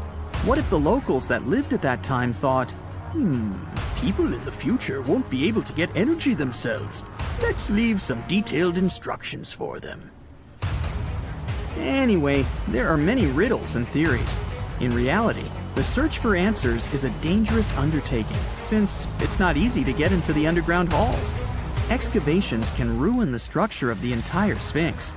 Any person inside the tunnels may get lost and never be able to find their way back. Besides, it costs a lot of money. Now, what would be awesome is if people could invent some device that could scan underground areas and show their detailed models. For more than 3,000 years, the gold mask of Pharaoh Tutankhamun stayed hidden in the Valley of the Kings. This artifact, which stands about 21 inches tall, shows how skilled and artistic the ancient Egyptians were. But nobody expected that X-rays would reveal its biggest secret. King Tut was the last ruler of his family during the 18th dynasty. He took the throne at just 9 years old, but ruled for only 10 years before he passed away unexpectedly. If we're being honest, back in ancient Egypt, he was mostly forgotten by the rulers who came after him. His tomb wasn't a big deal for them, so much so that even the grave robbers forgot about him. It might sound a bit sad, but the truth is that it was actually great news for us. Since his tomb was practically forgotten, it ended up being perfectly preserved. While the other tombs in the Valley of the Kings were looted, his remained sealed and untouched. So when it was discovered back in 1922, it had over 5,000 precious objects inside. That made Tutankhamun basically an instant celebrity and one of the best-known pharaohs nowadays. Among the treasures was the most stunning piece, his golden mask. This mask is said to be an exact image of the king's face, or at least it was supposed to be, but we'll get to that later. The purpose of this accurate representation of his face was to make sure that his soul would recognize him in the afterlife and return to his mummified body. In ancient Egyptian beliefs, this would allow him to continue living in the afterlife. The details of the mask clearly looked incredibly difficult to create, but people didn't realize how complex it truly was until many years later. The first X-rays of the mask were taken in 1967. Back then, the main reason for these scans was practical – conservation. The mask was heading to Paris for an exhibition, and it was the first time it had ever left Paris. This would help them keep track of any changes during the exhibit. Plus, the images could give clues about how the mask was made. But back then, they probably didn't fully realize just how complex its construction was. I mean, Egyptian goldsmiths didn't use modern soldering techniques.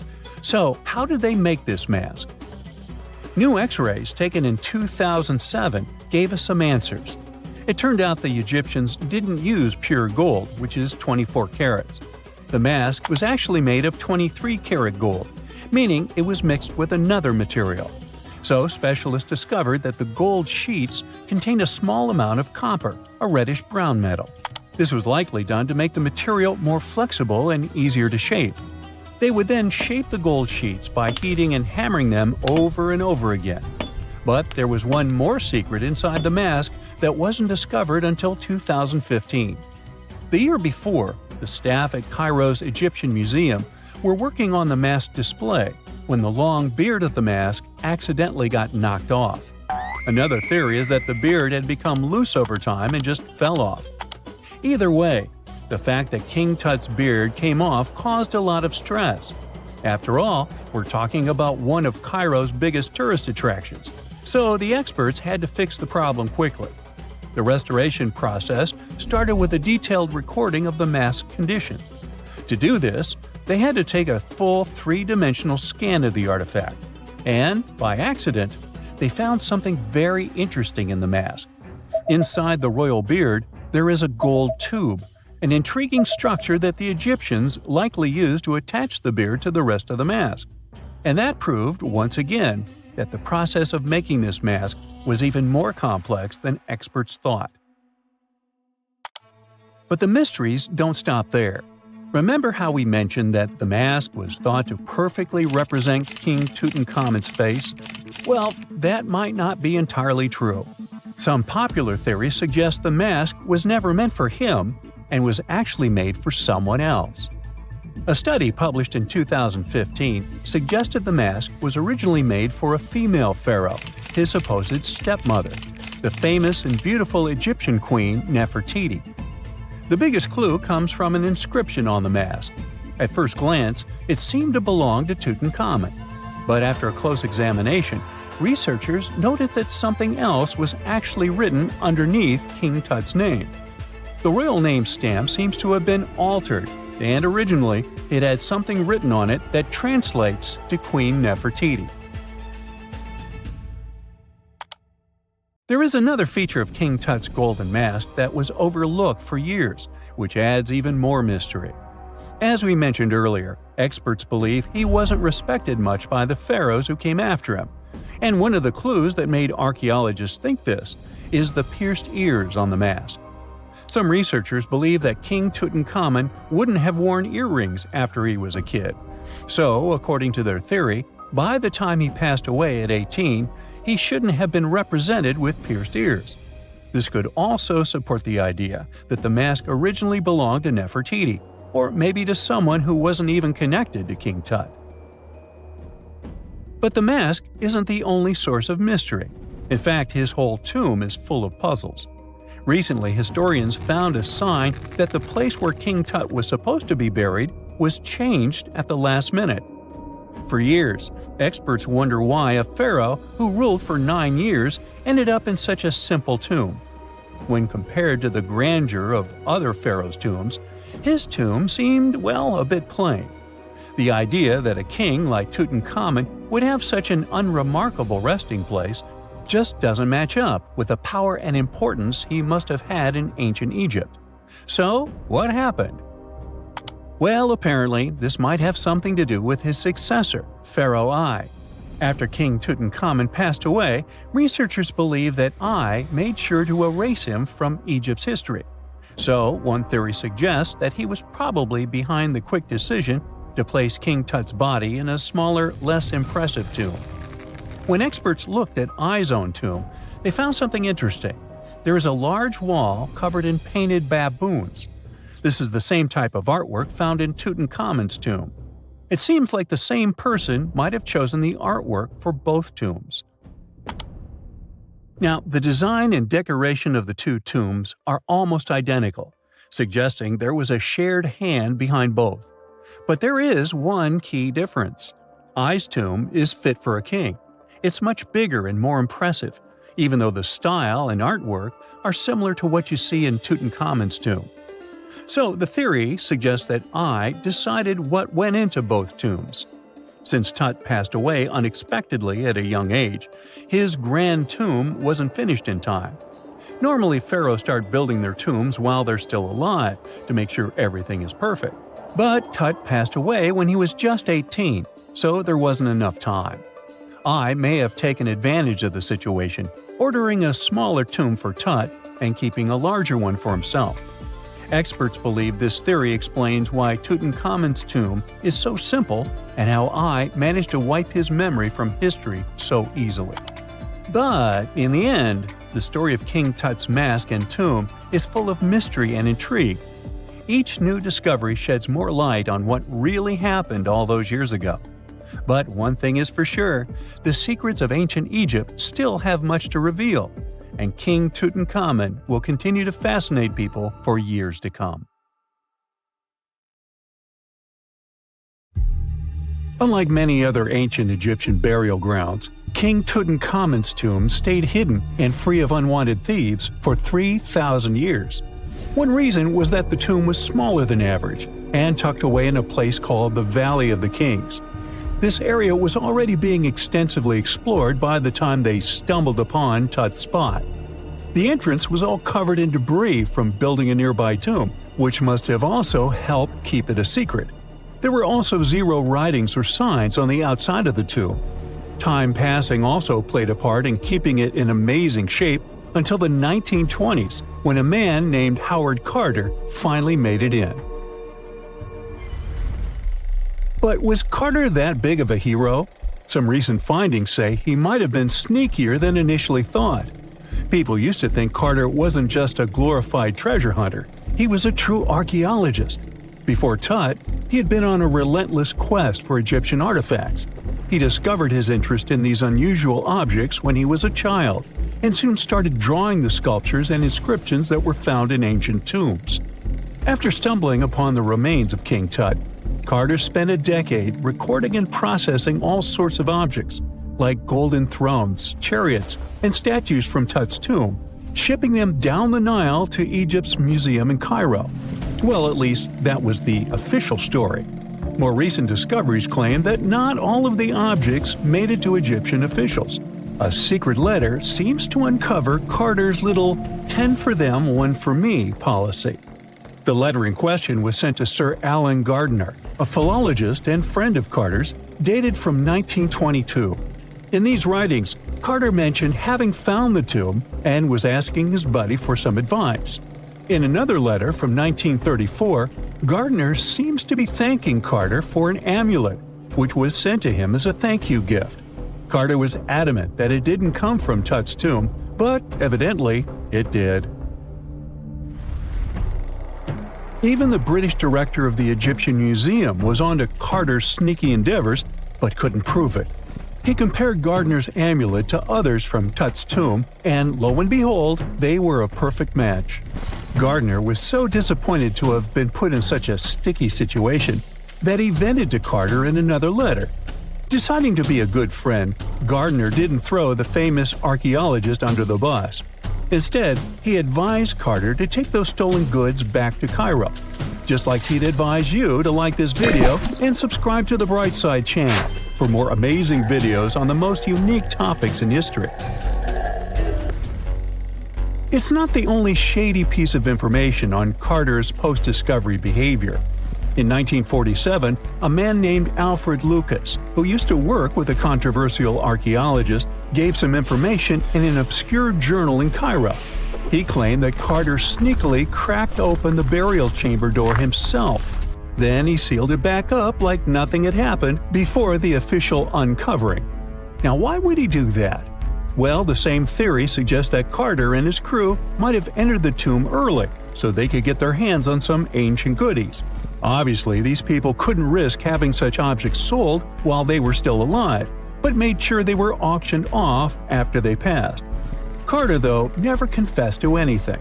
He made no official denial either, but the Egyptian government couldn't risk any more mysterious disappearances, so they prohibited him from entering the tomb for a while. Some have connected this apparent stealing to the curse of King Tut. If you've never heard of it, know that it became quite the scary tale soon after King Tutankhamun's resting place was uncovered. It claimed that anyone messing with the tomb of the boy pharaoh would face some serious bad luck. It's not all dramatic like a mummy going on an aggressive spree, but word got out that the people involved in disturbing King Tut's lair met some mysterious, untimely ends. The main untimely passing related to this supposed curse is that of George Herbert, the 5th Earl of Carnarvon. He was this British aristocrat who helped fund the search for the tomb. He passed away just a year after the tomb was opened. Now, people love to call it mysterious, but it turns out that Herbert was already in pretty bad shape health-wise when he got to Cairo, and he ended up getting taken down by a regular disease. Now, let's talk numbers. There were a lot of people linked to this tomb opening – security guards, archaeologists, and supporting staff. And sure, a few of them did pass not long after the tomb started receiving visitors. As much as we'd like this curse to be true for the sake of, good storytelling, statistically, if you have a bunch of people connected to opening a tomb, you'd expect some passings just by random chance. The average lifespan for those supposedly targeted by the ancient curse was more than 20 years after the spell was supposed to kick in. Herbert's daughter even lived until the 1980s, that's half a century later. And Howard Carter himself lived until 1935, a solid 16 years after the big reveal. Some have suggested that the whole curse was nothing more than a careful PR strategy. You see, when Tut's tomb was found, Howard Carter wanted to make a priority out of keeping nosy reporters away. So he might have come up with a curse hanging over anyone entering the boy king's resting place. But what was stolen from King Tut's tomb anyway? Well, some jewelry to begin with. It might have been snatched by Howard Carter himself, according to a French specialist. He did some intensive research by looking at old pictures taken from inside the tomb back in the 1920s. He compared those images to various objects from museums and auction houses. He soon started to piece together the whereabouts of some of Tut's jewelry. First up, there's this collar that used to be on Tut's chest. It was all broken into pieces, and some parts went via Carter to the Nelson Atkins Museum in Missouri. Meanwhile, other bits ended up on a necklace owned by some unnamed people who tried to sell it in 2015 but failed. Even the Nelson Atkins Museum agrees, as they've confirmed the information on their website. Then there's a headdress piece. Some beads from it that once belonged to Tut apparently got stolen by Carter too. They were also strung into a necklace and are now being held at the St. Louis Art Museum. Another fancy collar made out of glazed ceramic magic spent some time at the Met, far away in New York. Thankfully, it was sent back to Egypt a bit over a decade ago. This seems to have been, as you'd expect by now, also stolen by Carter. Missing artifacts aside, King Tut still gave a ton of amazing objects that helped us learn more about this incredible ancient culture. Starting with the famous burial mask. It's this massive 21-inch gold art piece with semi-precious stones and glass paste. It weighs 22 pounds and showcases the boy pharaoh with a long beard and a headdress with a cobra and vulture. On the back, there's this spell from an important ancient Egyptian spiritual book that's supposed to make sure it works just as well in the afterlife. Tut was also apparently a board game enthusiast. They found 4 board games in his tomb, some made of ivory. Archaeologists also found a pair of gold sandals, though you'd imagine they were more for show than for comfort. In fact, the pharaoh probably never wore them in his lifetime. Now, speaking of fashion items, it turns out Tut was quite the fancy ruler. They even found a mannequin in his tomb that was used to pick out, adjust, and store his outfits and jewelry. The boy king seemed to have also enjoyed some music, based on the 2 trumpets historians found in his tomb. Though they were played back in 1935 in a BBC broadcast, the instruments are today considered too fragile to be maneuvered. Most people know that pyramids were built as grand tombs for the pharaohs, designed to ensure they had a smooth journey to the afterlife. The Great Pyramid of Giza, for instance, was constructed for the pharaoh Khufu. But what most people don't know is that this whole pyramid building trend started right here with the step pyramid of Djoser about 4,700 years ago. This massive structure was built for Pharaoh Djoser, a ruler from Egypt's 3rd dynasty. It rises 7 layers high above the ground and stands about 200 feet tall. We think of it today as a phenomenal architectural project, but for ancient Egyptians, the step pyramid of Djoser turned out to be more like a massive experiment, a trial run, if you will, to perfect their building skills before they moved on to even more ambitious pyramids. Reaching new heights is super exciting, but the real mystery is what is going on below the ground. In this pyramid's underground labyrinth, there is a network of tunnels stretching about 3.5 miles long, and some researchers believe these tunnels might have been part of a sophisticated water system that could completely change what we think about pyramid construction. Let's talk about this massive complex located in Saqqara. Surrounding the pyramid, there's what's known as a dry moat, a continuous trench that is up to 164 feet wide and almost 2 miles long. It forms a sort of rectangular shape around the pyramid. This trench has an average depth of about 65 feet. Now, if you were to add up all the earth and rock they dug out to create this moat, it would be about 10 times the volume of the step pyramid itself. For the longest time, people just assumed this trench was nothing more than a huge quarry, a place where they dug up stone and clay to build the step pyramid. Makes sense, right? But when you take a closer look, it doesn't add up. The trench is too narrow and deep to be practical for mining, and its layout doesn't match anything we know about ancient Egyptian quarrying methods. Plus, some sections of the trench are actually covered with a rocky ceiling, which would have made it nearly impossible to use as a quarry. Another theory suggests that the dry moat had some kind of spiritual significance. Maybe it was a sacred place, where souls of nobles gathered to serve the late king in the afterlife. There are even niches in the walls that work as a hint at this spiritual function. But most researchers believe that this purpose likely developed much later, long after the complex was built for Djoser. So what was the moat really designed for? In 2020, a researcher came up with a pretty intriguing idea. It is possible that this trench was actually designed to collect and manage water, especially after heavy rainfalls. Now, that makes sense when you consider the location.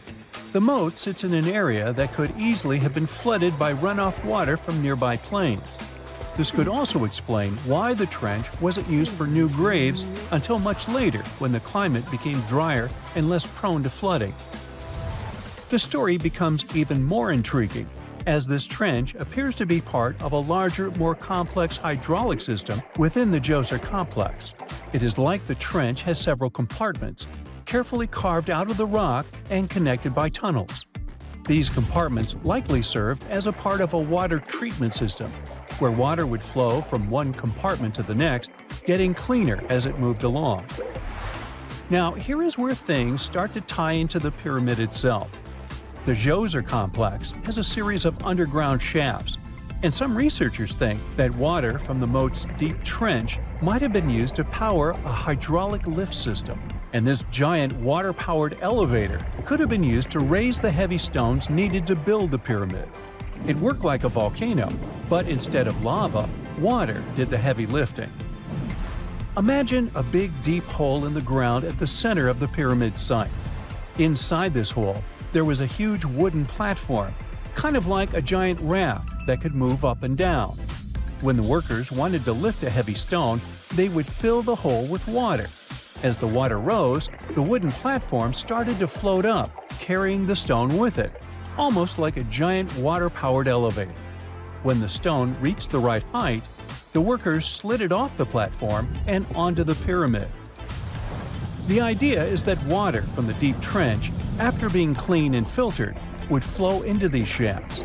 A massive float, possibly made of wood, would then rise as the water filled the shaft, lifting the stones up to where they were needed for construction. Once the stone was in place, they'd let the water out, lowering the platform back down to the bottom, ready to lift the next stone. This fancy hydraulic lift system could have been a game changer, making the whole building process a lot faster and more efficient without using a lot of workforce. It is like the ancient Egyptians were already embracing the whole idea of work smarter, not harder. But of course, not everyone is on board with this theory. Some experts argue that the area where the step pyramid of Djoser was built couldn't have held enough water from occasional rains to maintain such a fancy hydraulic system. The main theory suggests that, in the past, there might have been some kind of lake nearby that would have filled up after a period of rain, and this lake could have supplied water to the complex's hydraulic system. But there is no mention of such a lake in any ancient Egyptian writings, so it might be more of a what-if situation than a reality. And then there's the issue of the hard work itself. Remember when I said this method could have allowed the ancient builders to raise stones with far less effort? Well, that might not be entirely true. According to some experts, just building this hydraulic device would have required a lot more heavy work than simply moving the stone blocks using good old-fashioned manpower. And let's not forget, the step pyramid of Djoser is like a baby pyramid compared to those that came later.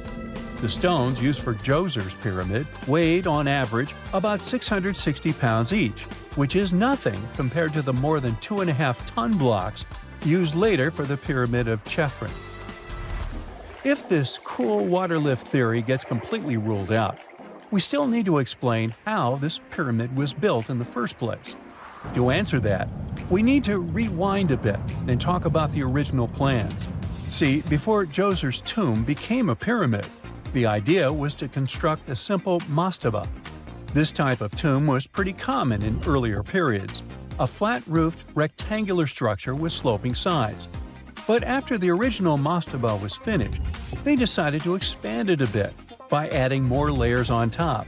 And then they added even more layers, until the construction reached 6 distinctive steps, each one smaller than the previous. And they probably did all this by raising those heavy stones using ramps, not a water-powered elevator. There is still so much we don't know about the step pyramid of Djoser. More research is definitely needed to fully understand how this system worked, or if it even existed at all. But the idea of using water to help build the pyramid adds a whole new layer to our understanding of ancient Egyptian engineering. It's a powerful reminder of just how clever and resourceful those builders were, using the natural landscape and the power of water to create one of the most iconic monuments in history.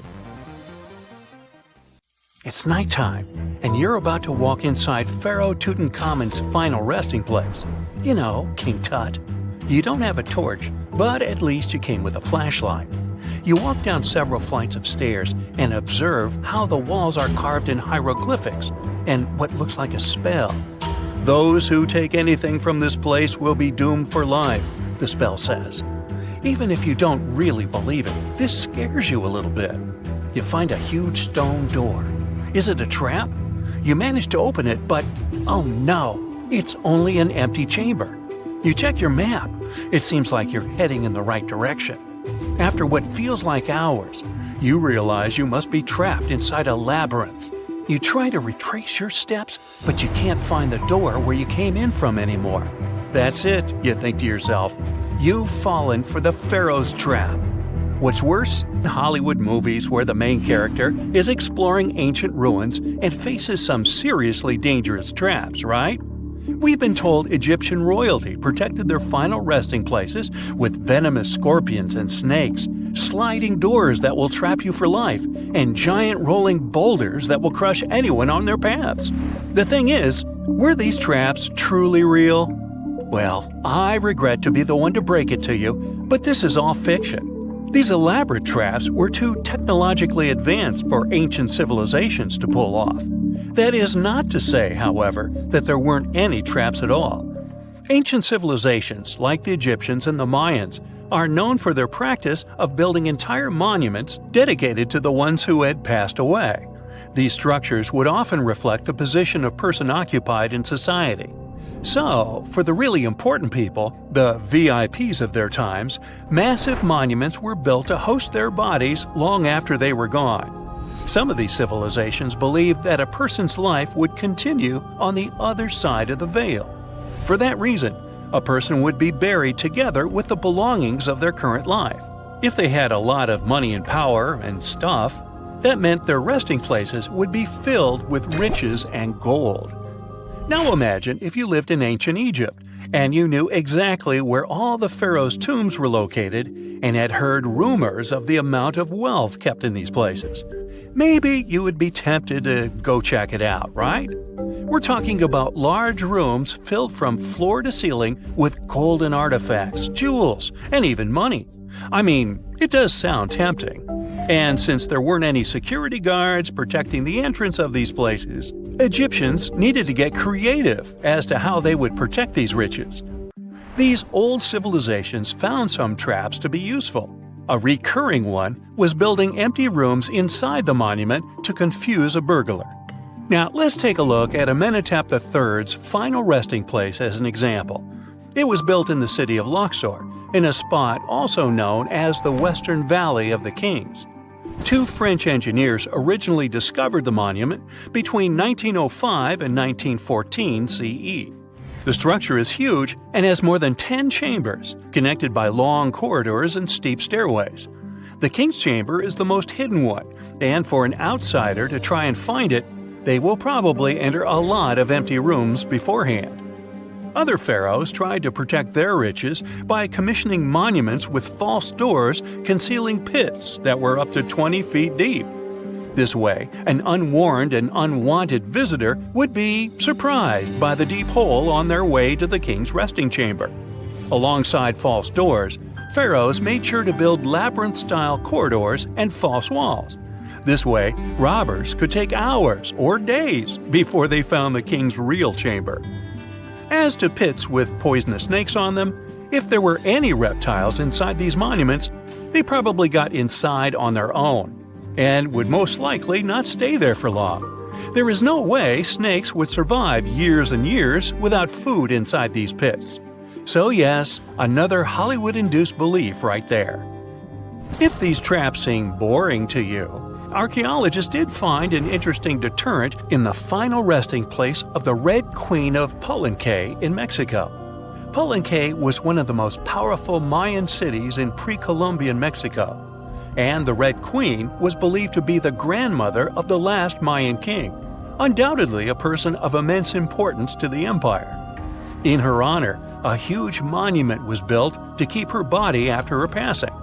The discovery of the tomb itself was already thrilling. Archaeologists found an ancient monument when digging at the site back in 1994. The first thing they found was a room with a hidden door. Once they opened the door, they discovered a long corridor. Finally, at the end of this corridor was the Queen's chamber. The team of archaeologists was beyond excited to unearth this chamber with the mummy of the Queen herself still inside it. They found her to be accompanied by her pearls, jade shells, and expensive rocks. But as the team explored the remains, they saw something rather strange. The room was filled with a red-colored powder. Researchers knew that the color red was important to the Mayan people, and that much of their clothing and buildings were decorated with this color. But they didn't understand why the queen was buried with this unknown red substance. After they took a sample back with them for further analysis, they discovered that the red powder was cinnabar, a very dangerous mineral. This powder, when inhaled, can cause, shall we say, severe health damage to a person. The team concluded that this could only be a trap for anyone trying to steal her riches. Okay, so dangerous powders might have worked as the most intense traps we've seen until now. But perhaps the cheapest way to keep out unwanted visitors was to advertise spells written out all over the monument. We'd probably laugh at these today, but back in the day, they were more or less effective. Spells usually said that the person who took anything from that place would meet a tragic fate. Some spells said that robbers would lose their houses in big fires or terrible floods. Other spells said burglars would have incurable and undiagnosed health issues, but they weren't really enough to stop people from taking any gold. There are some stories surrounding how these spells might have been real. One of them is from the famous British Egyptologist Howard Carter, the one responsible for unearthing Pharaoh Tutankhamen's resting place in the 1920s. After months of unsuccessful digging, Carter discovered the tomb's existence by chance. He found the entrance to a stairway right beneath the soil where he had been searching all those months. With the help of a team, he cleared the piles of sand blocking the stairs and discovered a doorway. The door had several royal symbols carved into it, and Carter knew this could only mean a very important person had been buried there. And he was right. With a chisel, he made a hole in the top left-hand corner of the doorway and lit his vision with the help of a candle. He couldn't believe what he was seeing, the reflection of several golden and jeweled items crowding the chamber before him. Lost for 3,000 years, Carter had just discovered the final resting place of King Tut. But the story didn't finish here. This discovery was accompanied by a series of unfortunate events that led people to believe it had something to do with the pharaoh's spell. Carter himself mysteriously passed away just a few years later, and some of his assistants lost their houses in floods, just like one of the spells threatened. Some say it's just coincidental, as there's no real proof of these things being connected. Well, what do you think?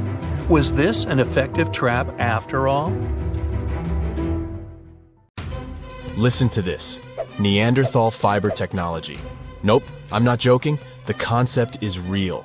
In 2020, a team of scientists published a paper that redefined the way we saw our closest ancestors. A find in France changed archaeology forever, and it wasn't the first time something like this had happened. But let me start from the beginning. Neanderthals. For a long time, they fit the image of the typical cavemen.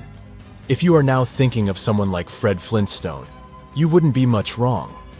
What was the reason behind this stereotype? When did we start believing that Neanderthals were not the brightest tools in the shed of evolution? In comes William King, a 19th century British geologist. He was the man who named the Neanderthals. Based on the bones King found, the scientist declared the species not intelligent, and this image stuck with the Neanderthals for centuries to come.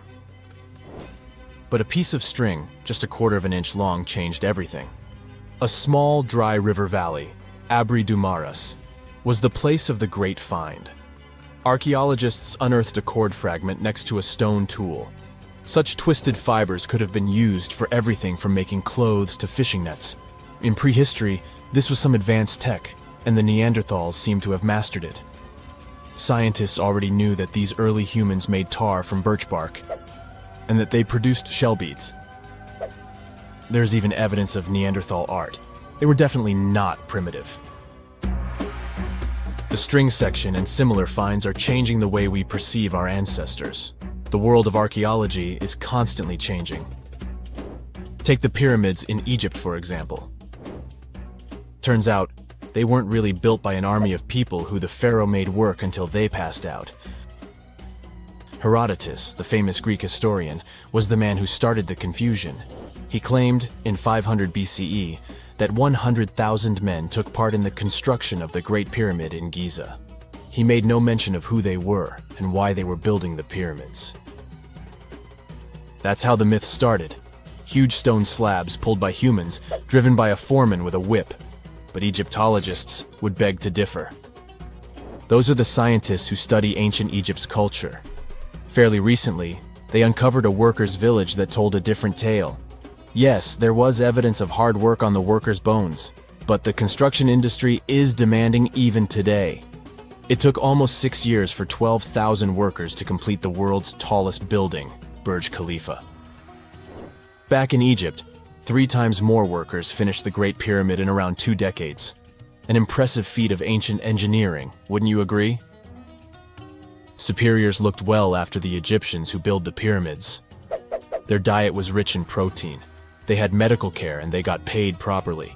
In fact, they lived better than the non-working population. And they lived with their families near the construction site. Archaeologists know all this because they unearthed bakeries and dormitories with bread jars and other goodies. Looks like the pharaohs were okay employers after all, and the job market wasn't that terrible.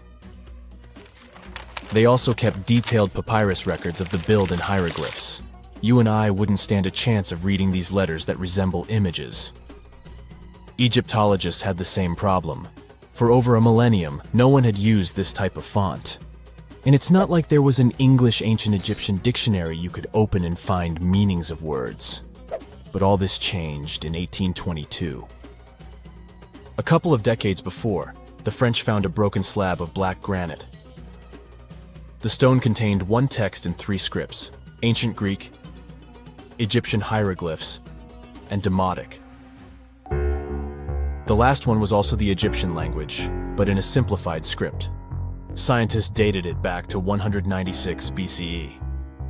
The content is a religious proclamation.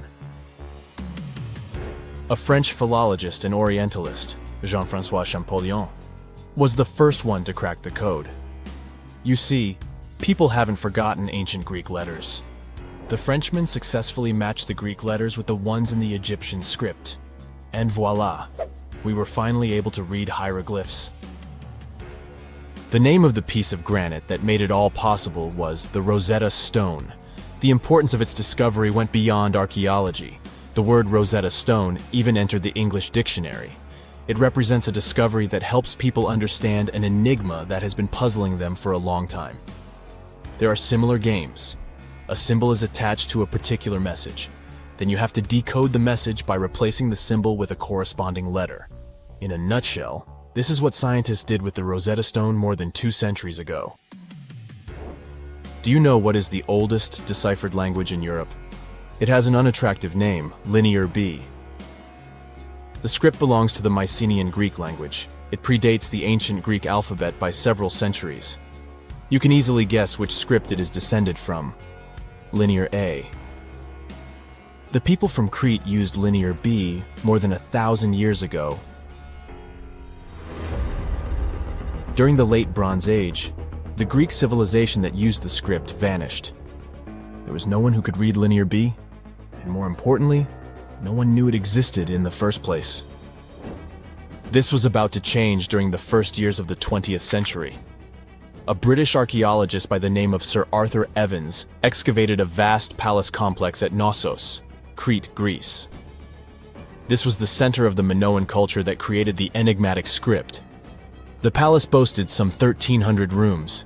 They had colorful paintings of dolphins, griffins, and bulls. All of these captivated the archaeologist's imagination. But their biggest find was at first overlooked. Thousands of slabs of baked clay. The fire that brought down the palace helped preserve the tablets. It was impossible to read the slabs, though. They were written in an unknown language. The scientific community had to wait for another half a century before Michael Ventris cracked the code. He was an English architect and cryptographer. Ventris studied Greek and Latin. While attending the famous archaeologist's lecture, the young man decided to solve the puzzle of Linear B once and for all. He managed to do so in 1952. One of Ventris's most amazing discoveries was that the script was an archaic form of Greek. But cryptology still hasn't solved the code of Linear A. This writing system will remain a mystery until a motivated young person like Michael Ventris comes along. They wouldn't have to be a professional archaeologist. Basil Brown certainly wasn't. Yet in 1939 he discovered the richest early medieval tomb in Europe. This happened in Sutton Hoo in the southeast of England. This wasn't an ordinary tomb made out of stone. It was a full-size ship, 3 times as long as a London double-decker bus. And that's not all. Apart from its main purpose, the ship was full of riches. Deluxe hanging bowls, feasting vessels, gold and dress accessories, and luxurious textiles were just some of the treasures found. Archaeologists were also amazed by the silverware from distant Byzantium. You probably know this city as Istanbul, Turkey. Even in our age, it's several days' drive from Sutton Hoo. Just imagine how much time and money it cost to import a silver plate in the 7th century. That's when the ship went down, according to archaeologists. The English couldn't have done it. At that time, there was no England. The people living in the British Isles at the time were the Anglo-Saxons. Perhaps the ship from the grassy mounds in Suffolk belonged to one of their kings? We will never know. The local acidic soil did away with any possible evidence, or no one laid there in the first place. It could have been a cenotaph, which is a monument constructed to honor an important person. The archaeologists still don't have a definite answer. But what they have found at Sutton Hoo shed light on the Dark Ages. Before the discovery of the ship, they knew little about what had been going on in Britain after the Romans left. Now, the image of the early Anglo-Saxon society was much clearer. Perhaps the English soil will be the site of the next great breakthrough in archaeology. If there's a question that still baffles archaeologists to this day, it's this one.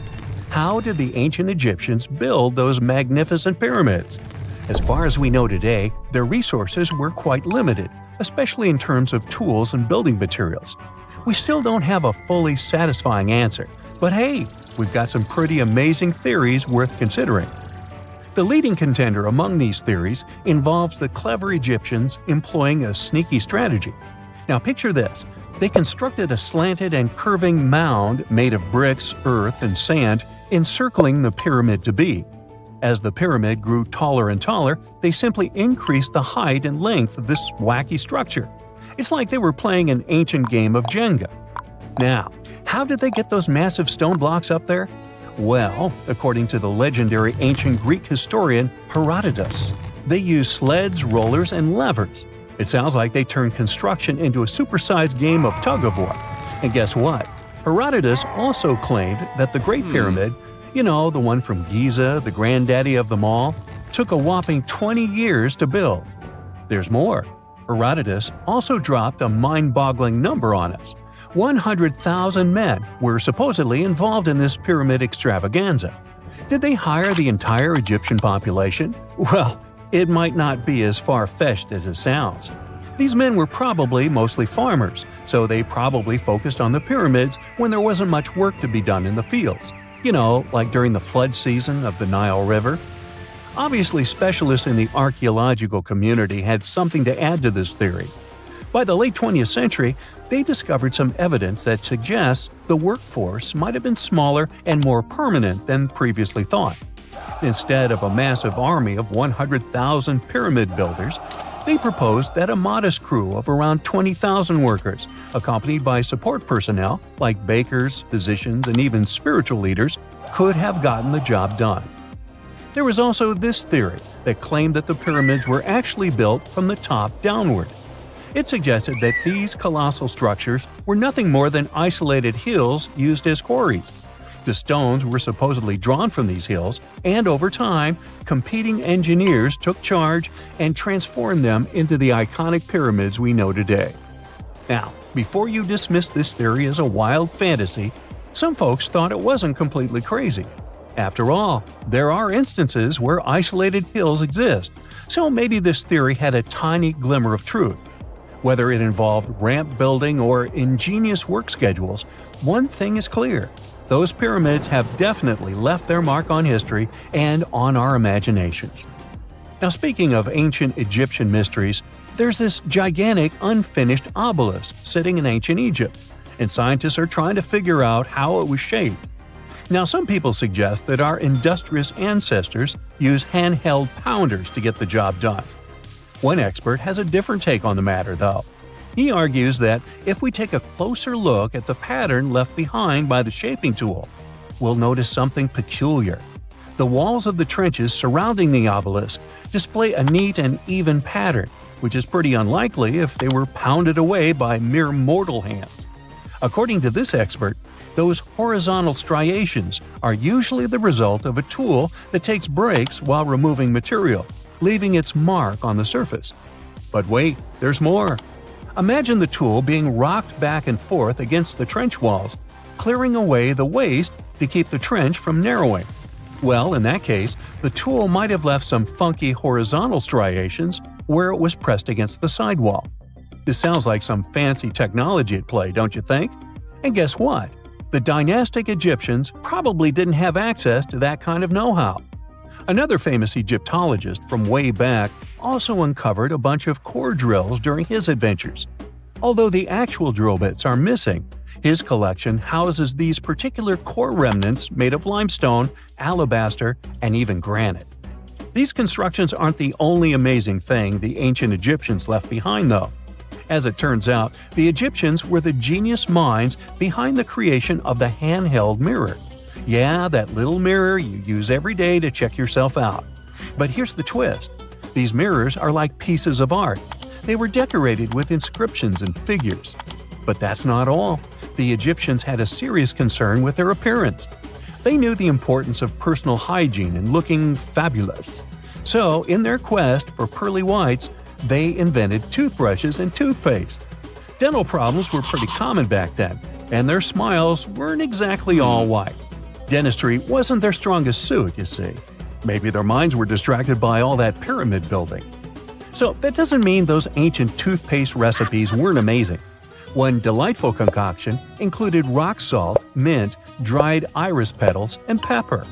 Some brave dentists in the 21st century tried it out, and it worked pretty well.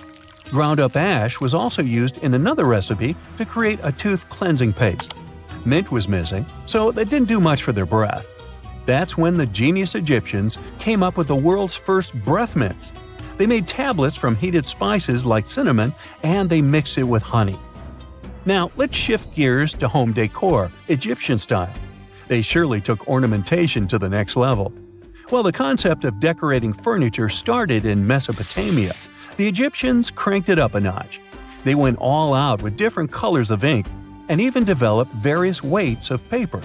Oh, and let's not forget about those cute little area rugs we all have in our homes today. Guess who came up with the idea? Yep, the Egyptians. They used the versatile papyrus plant to make those cozy rugs. And speaking of trends, the Egyptians loved their knickknacks. They had an assortment of small figurines in the shapes of cats, dogs, and people. These statues were made from various materials, like simple sun-dried mud to the ultimate bling of gold. It all depended on how loaded you were. The Egyptians were also all about farming, and they knew that clean water was crucial for their crops and animals.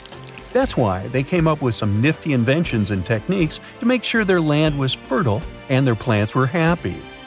First off, they had the genius idea of using ox-drawn plows. They had two types of plows, heavy and light. The heavy plow would strut its stuff, cutting deep furrows in the soil, while the lighter plow followed behind, fluffing up the earth. But they didn't stop there. After plowing, the Egyptians would break up clumps of soil and sow the rows with seeds. To give those seeds a good old squish into the furrows, they'd march their livestock across the field, effectively closing up the furrows. But hey, all that hard work would be pointless if their seeds were as dry as the Sahara. That's where irrigation comes into play. The Egyptians were so good at it that other cultures, like the Greeks and Romans, couldn't help but copy their techniques. Now let's switch gears and talk about the marvelous architecture of ancient Egypt. These folks weren't just skilled farmers, they were also architectural maestros. They built these fancy canals to carry water to farms and villages, and boy, did they know how to make those canals look pretty. Just imagine strolling along a canal lined with ornate structures. The Pharaoh Ramesses the Great was quite the overachiever when it came to construction. One of his mind-blowing creations was the construction located at Abu Simbel. This building was designed so that twice a year, the sun would shine directly into it and illuminate the statues of Ramesses. And let's not forget about the corbelled arch. Without this architectural gem, we'd be missing out on some mind-boggling structures like the Great Pyramid. The Egyptians knew how to make things stand tall and proud, thanks to their engineering and construction wizardry. They built grand halls and inner sanctums that make your jaw drop. And some of these temples doubled as astronomical observatories. We know that the ancient Egyptians were talented enough to build something as grand as the pyramids, but were they also smart enough to measure the speed of light?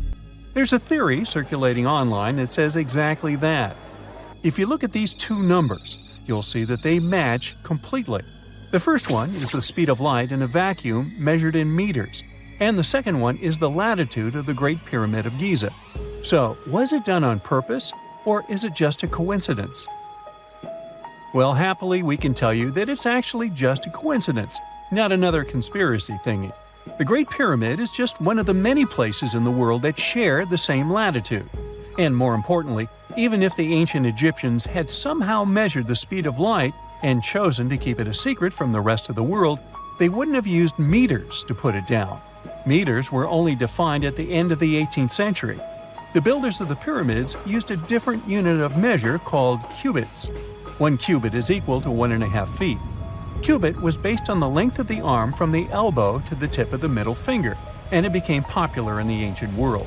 So if they wanted to impress the rest of the world and set the pyramids at a point that matched the speed of light in cubits, they would have to build their iconic constructions somewhere in Europe. And then the Danish astronomer who first measured the speed of light in 1676 would have been really upset to know that someone had done it centuries before him. So, although they were ahead of their time in many aspects, the ancient Egyptians never measured the speed of light or used longitude and latitude to map their locations. The base of the Great Pyramid of Giza might seem like a perfect square, but it's actually an 8-sided structure, not 4-sided. Each of its 4 sides has a subtle concave indentation that splits it evenly from base to tip. The official version is that a British pilot was the first to notice it in 1940 while flying over the pyramid. He took a photograph that showed shadows highlighting these indentations. Some people think these lines are only visible from above and can best be seen at dawn and dusk during the spring and autumn equinoxes. This has led to a freaky theory that the ancient Egyptians might have designed the pyramids to communicate with something looking at them from above. Now, the Great Pyramid is one of only 3 pyramids that used to have a swivel door. It weighed around 20 tons, but they could still easily open it from the inside. Its precise fit made it nearly invisible from the outside, with no visible latch or handle. There were only slight variations in the exterior stone that gave out an opening. The other 2 pyramids with similar doors belonged to Khufu's father and grandfather. The Great Pyramid also has a hidden void at least 100 feet long that was only found in 2017. We still don't know what lies within the space, what purpose it served, or if it is the only space of its kind. Researchers used the same tech to see through cathedral walls, Mayan pyramids, and even volcanoes. It depends on a natural shower of subatomic particles called muons. They pass more easily through empty space than through solid materials. So if they arrange multiple muon detectors around a structure, scientists can map out its solid and empty areas. A team of scientists placed muon detectors inside the Great Pyramid and allowed them to gather data for months. Scientists have analyzed samples of the mortar used to build the pyramids many times. Although we know its composition, modern technology still can't replicate it.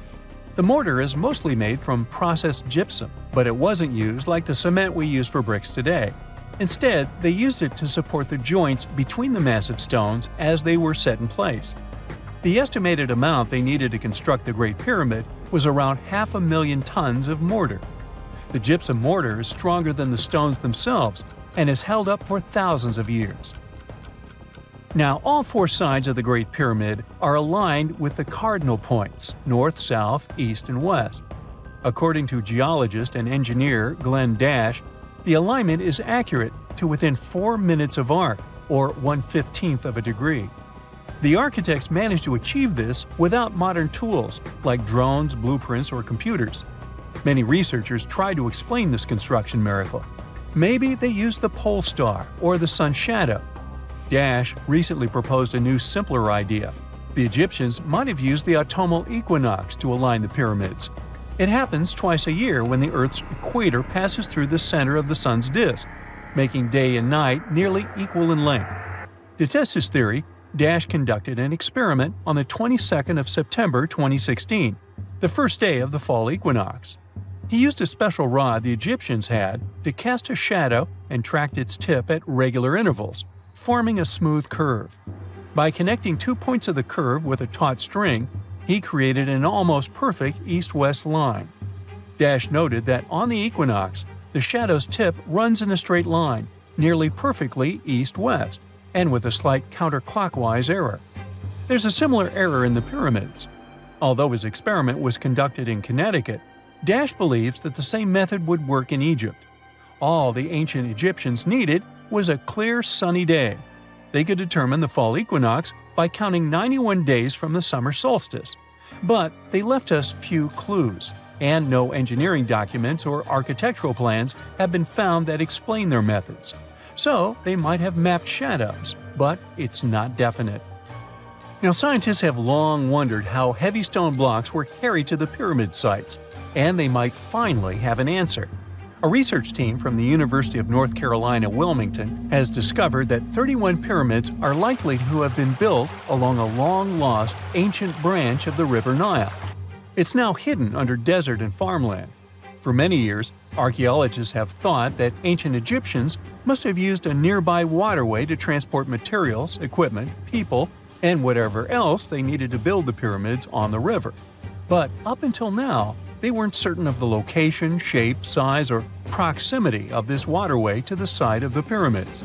The group of researchers used radar satellite imagery, historical maps, geophysical surveys, and sediment coring to map the river branch. They believe it was buried by a major drought and sandstorms thousands of years ago.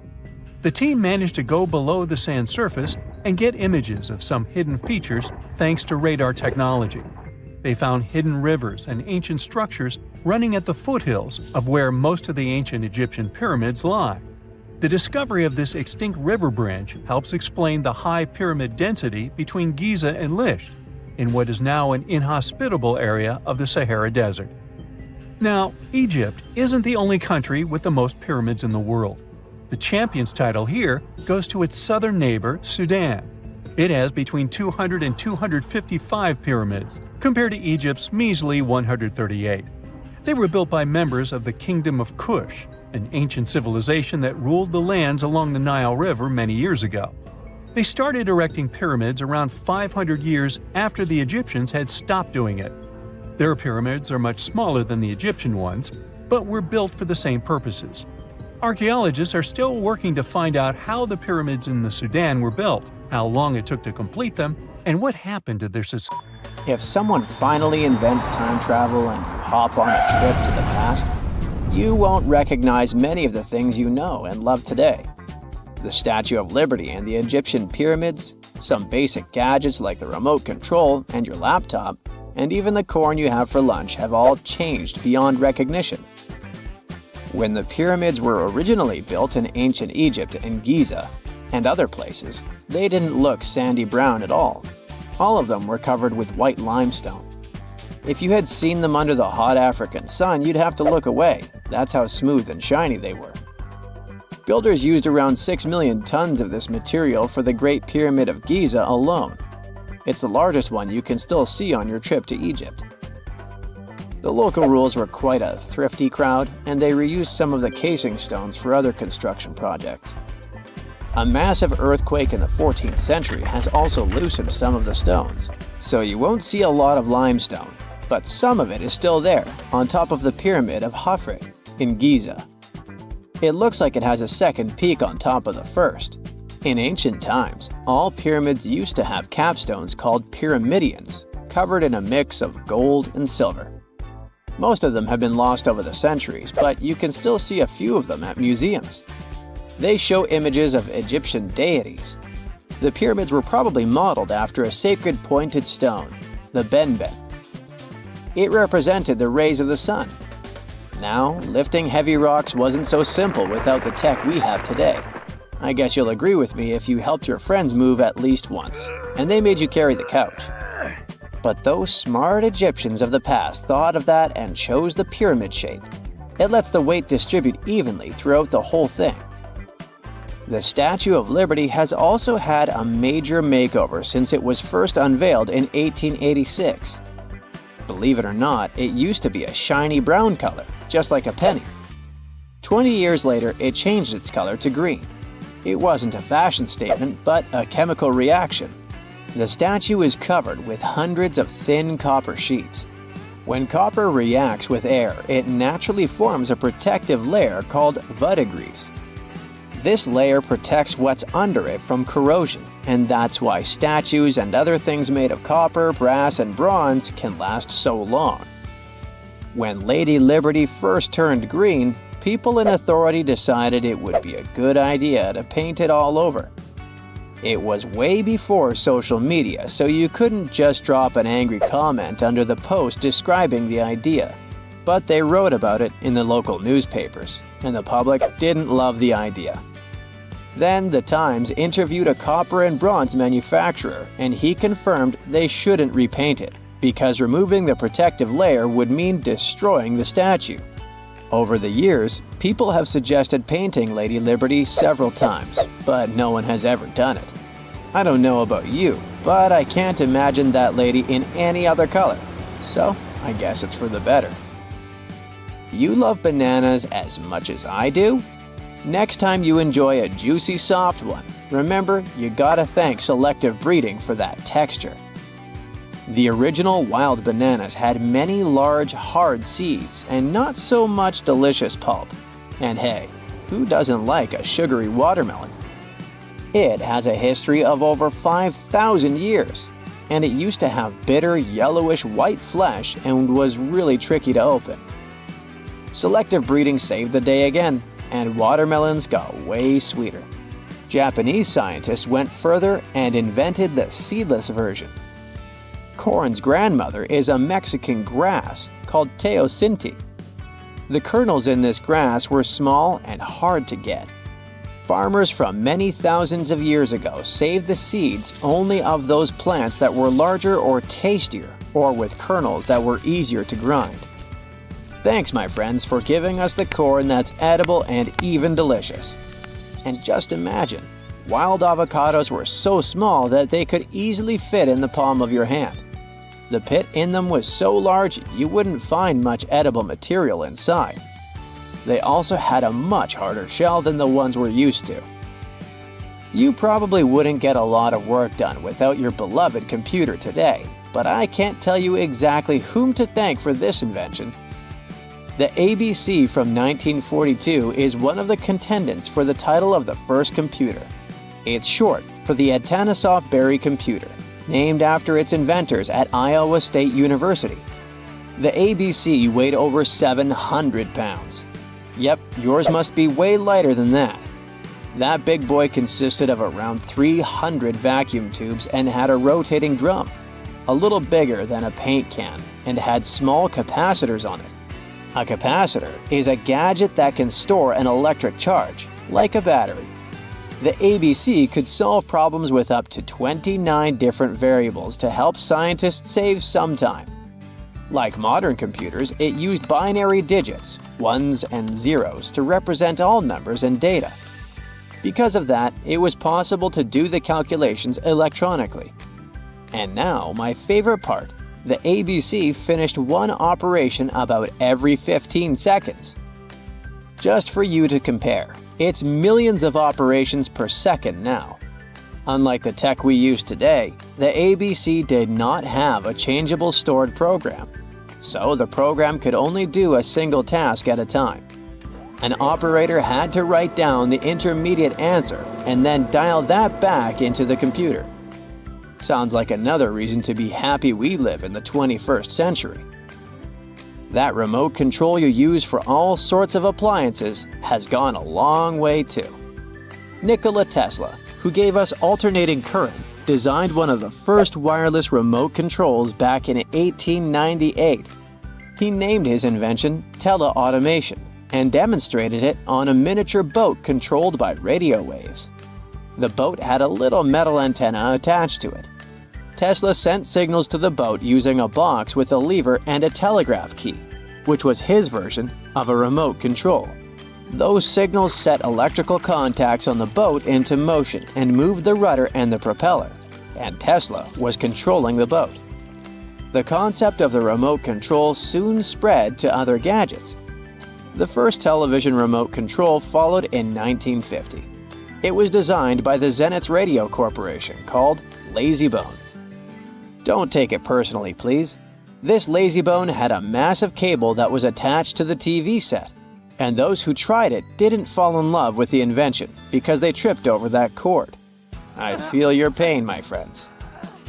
If you live or work on one of the top floors, you gotta love this one. Meet the first passenger elevator. It traveled at the speed of 40 feet per minute. Not the fastest, I know, compared to today's record, which is 40 feet per second.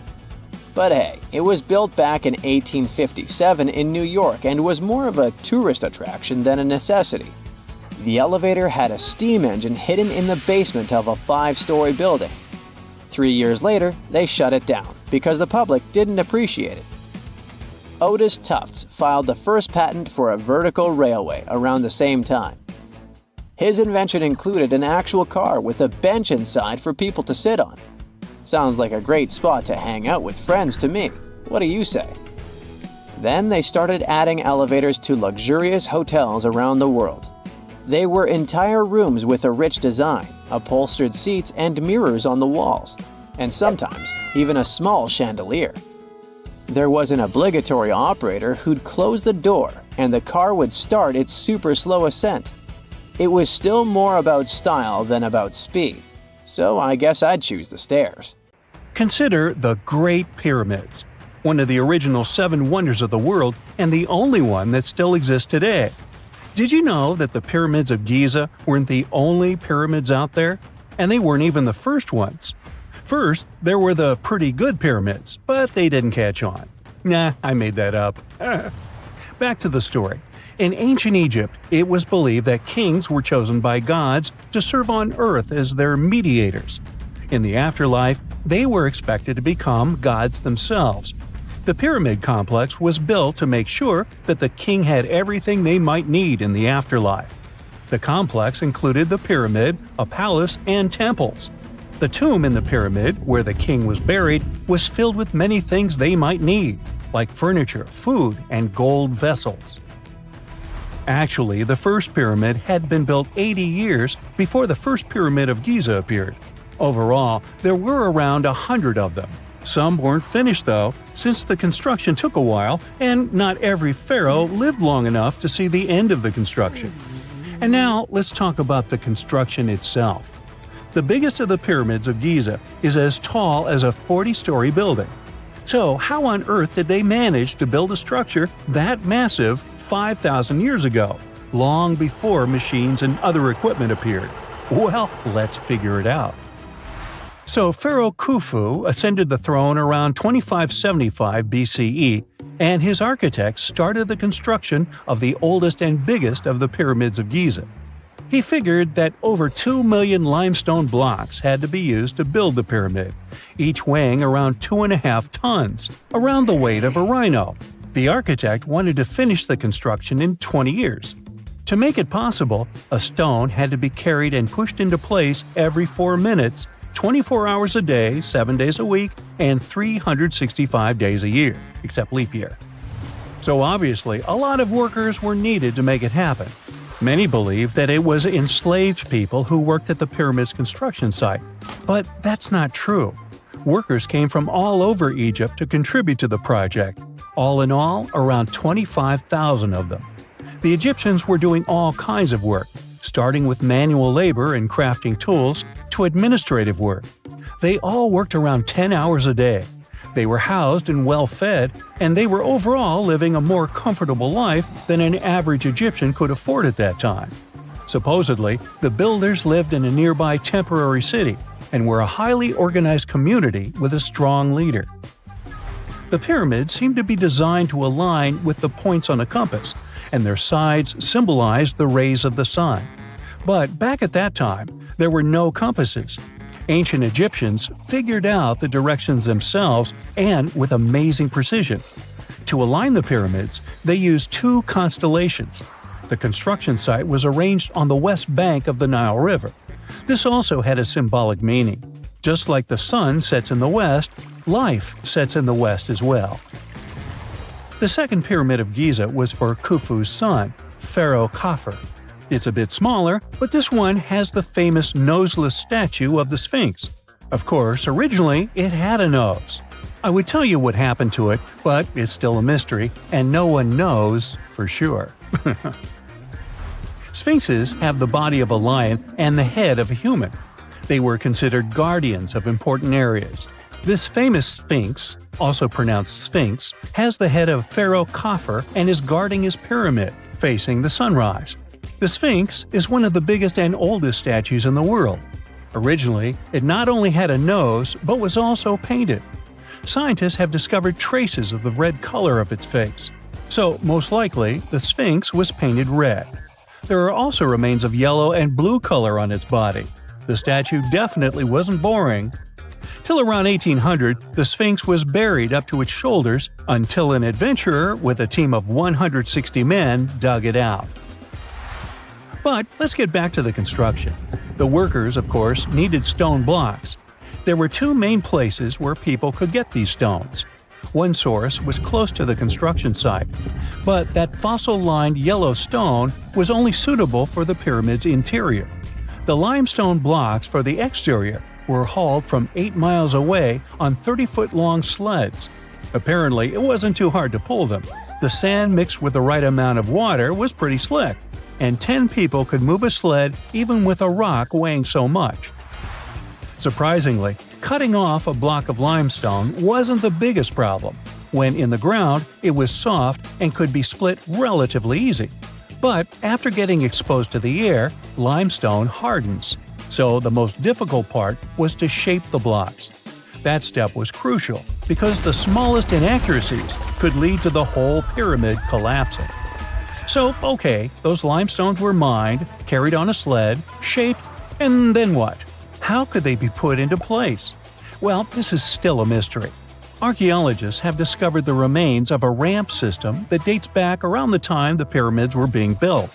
So historians have come to the consensus that most likely the Egyptians designed a unique ramp system to move and pull huge stone blocks. The most common opinion is that there were several ramps around the pyramid. There probably was a central ramp with 2 staircases on each side of it built over the pyramid stones. The ramp was growing as the pyramid was getting higher. People might have been walking up the stairs, pulling up stones on wooden sleds. But this is just one of the options. Other experts say that the ramps were around the pyramid, and some say that the ramps were inside the pyramid.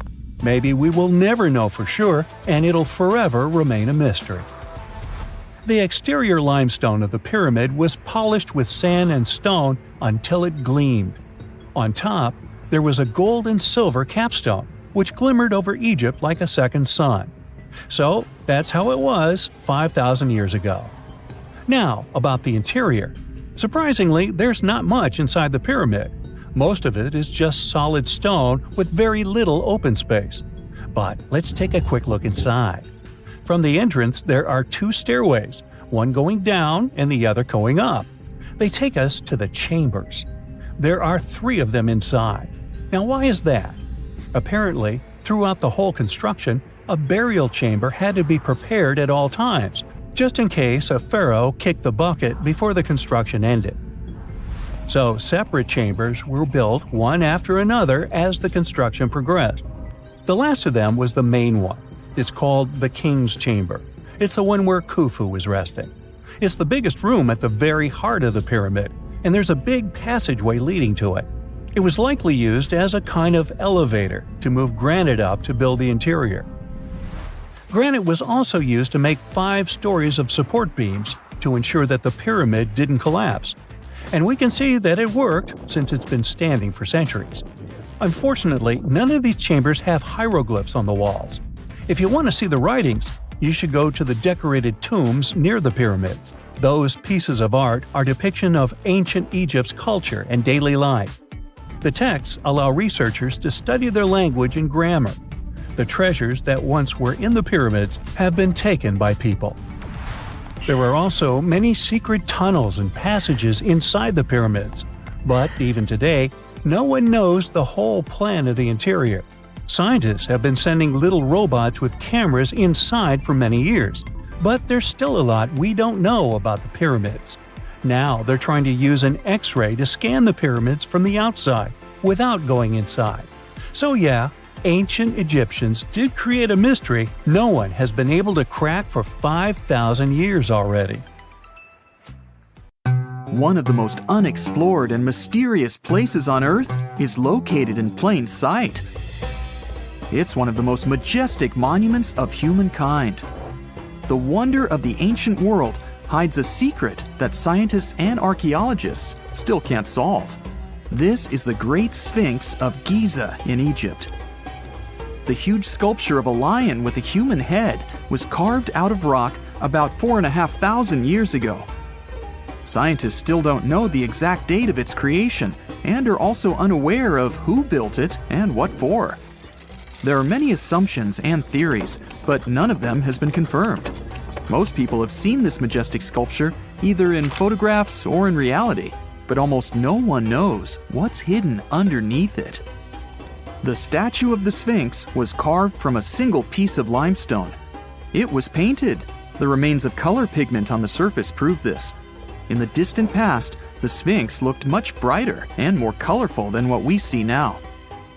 But even after thousands of years, its greatness hasn't diminished. And by the way, Sphinx is not the real name. It was invented by the Greeks about 100 years or more after its creation. Initially, the Egyptians called the statue Hor-em-Akhet. There are many legends and theories saying the Sphinx is there for a reason. It's like a watchdog that guards the tomb of the pharaoh and the secrets of ancient Egypt. These legends become more plausible when archaeologists discovered hidden entrances at the feet of the Sphinx. They believe that these secret passages are the beginning of the tunnels leading to the halls with treasures. You can find a lot of stories on the internet that claim the Sphinx hides the Hall of Records, a repository filled with ancient and secret knowledge. One of the main artifacts of this repository is supposed to be the records of the ancient mythical state of Atlantis. According to legends, the entire library from this city was moved under the Sphinx. The entrance to this library must be located next to the Sphinx's right paw. Many archaeologists tried to find this entrance, but came away empty-handed. Also, there are many images with detailed diagrams of the underground city that consists of a network of tunnels and chambers under the Sphinx. Someone says there are structures as tall as 12-story buildings hiding underground, but there's no evidence of this. Archaeologists, even after millennia, continue to explore the mysterious sculpture. At the same time, many Egyptians don't want to learn more about the Sphinx. They're terrified of awakening something supernatural. In 1998, scientists discovered tunnels leading to empty caves under the Sphinx. They found evidence of earlier excavations there. It's quite possible that someone managed to find the treasures and take them away. Some people believe Egyptians found some kind of artifact under the Sphinx that has the power of unknown advanced technologies. The artifact is so powerful that it can change the course of history. Of course, most theories are just fairy tales of conspiracy fans, but it's a confirmed fact that the Sphinx hides a system of caves and rooms. There are so many rumors surrounding the Sphinx that it's impossible to understand what's true and what's false. In any case, it's difficult and dangerous to study the sculpture because active excavations can destroy it. And then the entrance to the underground rooms can get blocked by rocks and lost forever. Also, further exploration requires a lot of money, and financing is not always easy to find. But the main reason? It's too risky. There's no guarantee that people will be able to get out of the underground labyrinths. For these reasons, scientists and archaeologists have been exploring this majestic structure for so long. Another famous architectural monument with a secret is Mount Rushmore in South Dakota. Everyone admires the images of the U.S. presidents' faces carved into the rock, but few people know that there's a secret room hidden behind the head of Abraham Lincoln. The architect of Mount Rushmore wanted to carve slabs on the rock with the record of the main stages of the country's history. But his plan was too complicated to carry out. Then he was offered to implement it on a much smaller scale, to build a secret room inside the mountain. The idea was to save this knowledge so that future generations will always remember the history of their country. Unfortunately, the architect didn't have time to finish his work. The construction stopped for several decades. But in the late 90s, the project was resumed. Porcelain enamel panels depicting the history of the U.S. were placed in the room. It's possible that these plates will be stored there forever. But people can't see them, at least for now. The room is inaccessible to tourists as it's too difficult to get inside. Another secret room is located in the Empire State Building. More precisely, it's not even a room, but a place where you can take cool photos. Almost all tourists gather on the observation deck of the 86th floor to enjoy a stunning view of Manhattan. But there's another deck with panoramic windows on the 102nd floor. There are way fewer people there because almost no one knows about that place. Fortunately, access to this deck is open to everyone. You probably won't have to wait in line for a long time to take a photo. You'll feel special because you're in such a secret place where there are almost no people. But the coolest place is even higher, on the 103rd floor. This is a spacious observation deck where celebrities get their photographs taken. It's not a public place, but if you know the right people, you can get there. There are almost no security measures on the site. Only a low ledge between you and an abyss. That's why crowds of people are forbidden from coming here. It's not so easy to get there, and you're unlikely to succeed without a guide. First, you need to choose the right elevator that will take you there. Then you'll go through several engineering rooms filled with pipes, electrical panels, and other technical stuff. The final part of your way is a set of stairs inside a tiny corridor. And here you are, at the top of New York. Now we're in Paris. See the Eiffel Tower? Inside it, there are restaurants and observation decks. But if you try hard, you can find a secret apartment. Now it's a museum, but it was built so that people could live in it. The architect of the tower, Gustav Eiffel, created this apartment in 1889 for himself. It's almost at the very top of the Eiffel Tower. Imagine what a beautiful view he observed every day. He was the first and only tenant. No one else could gain access to this place. When the architect passed away, the apartment remained empty for a long time. Only recently, they restored it and turned it into a museum. Inside, the epoch of the last century is recreated. They even put wax figures of Gustav Eiffel, his daughter, and the American inventor Thomas Edison inside the room. This place is filled with an endless stream of passengers, office workers running late, visitors from other cities, noise, and train whistles. At Grand Central Station in New York, among all these sounds, you can hear the sound of a ball hitting a racket, if you're in the right place. A real tennis court is hidden inside New York Central Station. It belongs to a tennis club that arranges corporate games for employees of many companies. The club was opened in the 60s. Now we're moving to London, Charing Cross Road. It isn't easy to find one secret place here. To do this, you need to look carefully at your feet. Do you see these sewer grates in the asphalt? Inside them, you can notice two signs with the name Little Compton Street. Yeah, there's another street right below you. It disappeared from all maps at the end of the 19th century. Charing Cross Road was built over it. The identification signs that you see are part of old engineering tunnels. There's another interesting place in London. It's located in the southeast corner of Trafalgar Square. At first glance, it looks like a thick lamppost, but there are too many tourists walking around. You come closer and realize that one person can easily fit inside the post. The lamppost belongs not to an electrician, but to a police officer. Yeah, this is the smallest police station in the world. It was built in the 1930s and used as a watch post. Officers had to sit there one by one and watch Trafalgar Square. That always attracted a lot of pickpockets and all kinds of other criminals.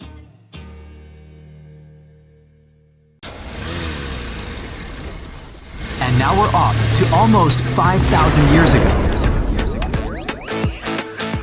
Let me take you to ancient Egypt, where back in 2550 BC, guess what? The construction of the Great Pyramids of Giza started. People learned to build cathedrals and skyscrapers, but it wasn't until recently that these massive buildings appeared. It's still a mystery to even modern scientists how these pyramids were built 5,000 years ago.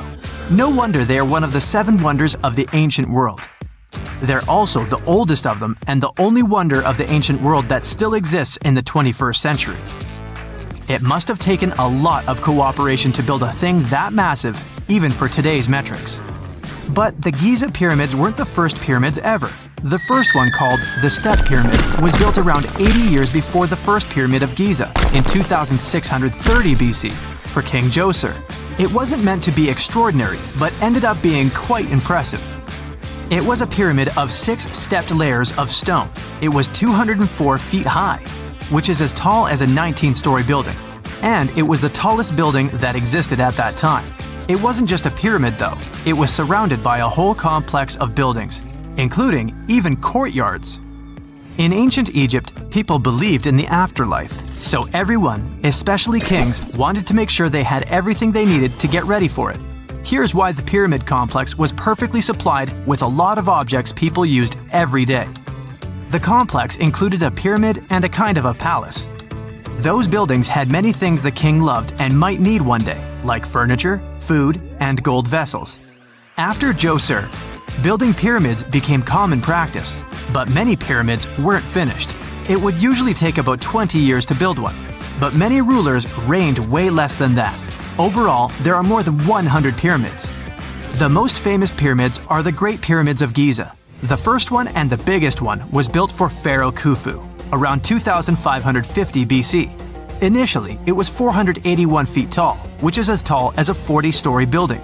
The second pyramid was built for Khufu's son, Pharaoh Khafre, around 2520 BC. It's just a bit shorter, usually standing at 471 feet high, a 39-story building. This is the pyramid with the famous statue of the Sphinx. Sphinxes have a lion's body and a human head. They were built to guard important areas. This one has the head of Pharaoh Khafre and is guarding his pyramid, facing the sunrise. The Sphinx is most well known and is one of the world's biggest and oldest statues. Originally, it had red color and did have a nose. It's still possible to see the trace of red pigment by its ears. But no one knows exactly when the nose disappeared. For some time, the Sphinx was sort of hidden underground, being covered with sand up to its shoulders. Luckily, in the early 1800s, an adventurer with a team of 160 people dug it out. The third pyramid of Giza is the smallest one, being more than twice shorter. Originally, it was 218 feet high, about the height of a 20-story building. Built in 2490 BC, it was a pyramid for Khafre's son, Menkaure. The pyramids are designed to align with the points of the compass, and their sides symbolize the rays of the sun. But back at the time, there were no compasses. Ancient Egyptians figured out the directions themselves, and with amazing precision. To align the pyramids, they used two constellations. Originally, the pyramids were covered in smooth white limestone and had a gold-silver top to reflect the sun. Later, the white limestone was taken from the pyramids by other kings and used for other buildings. Scientists estimated that ancient Egyptians used about 2.3 million stone blocks to build the first pyramid. Each block weighed more than 1 ton. This is the weight of a rhino. Some blocks were even bigger, being almost as heavy as an elephant. 4.5 millennia ago, there was no modern equipment to help build it. There were no machines, no wheels, and even no steel. The only metal available to them was copper. Even today, scientists aren't sure how the Egyptians managed to build the pyramids. There are no records left that would shed light on it. Some even think that Egyptians wanted to keep it as their secret and didn't even record it on purpose.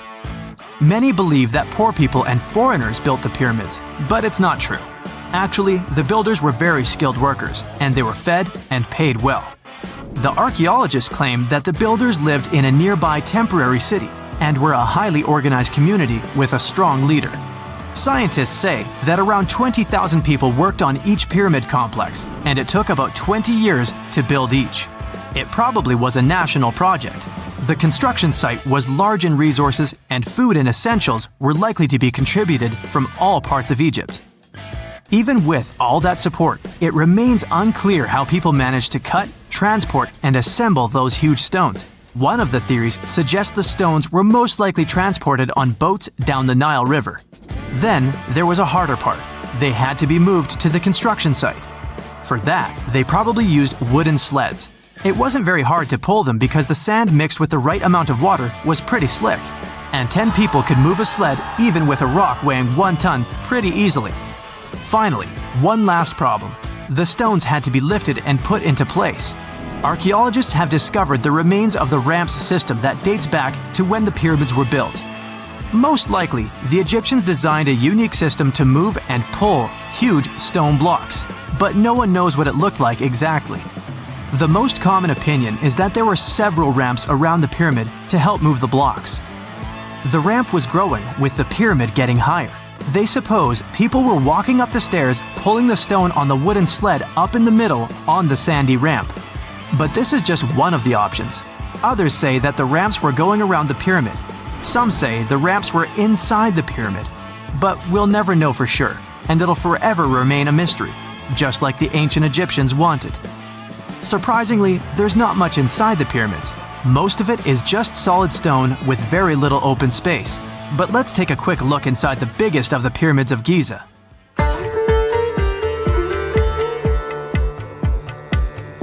From the entrance, there are 2 stairs, one going down and the other one going up.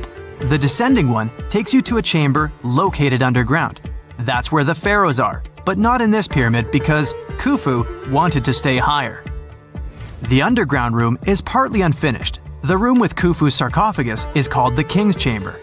It's upstairs and then through the tall and long Grand Gallery.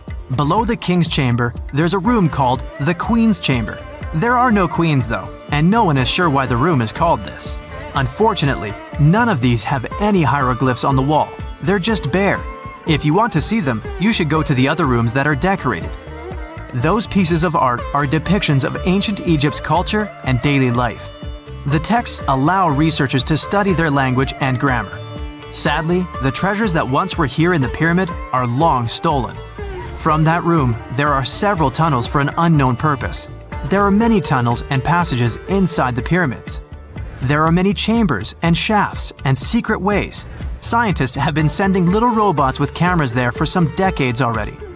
And the robots did discover another chamber a bit upstairs with hieroglyphs on the walls.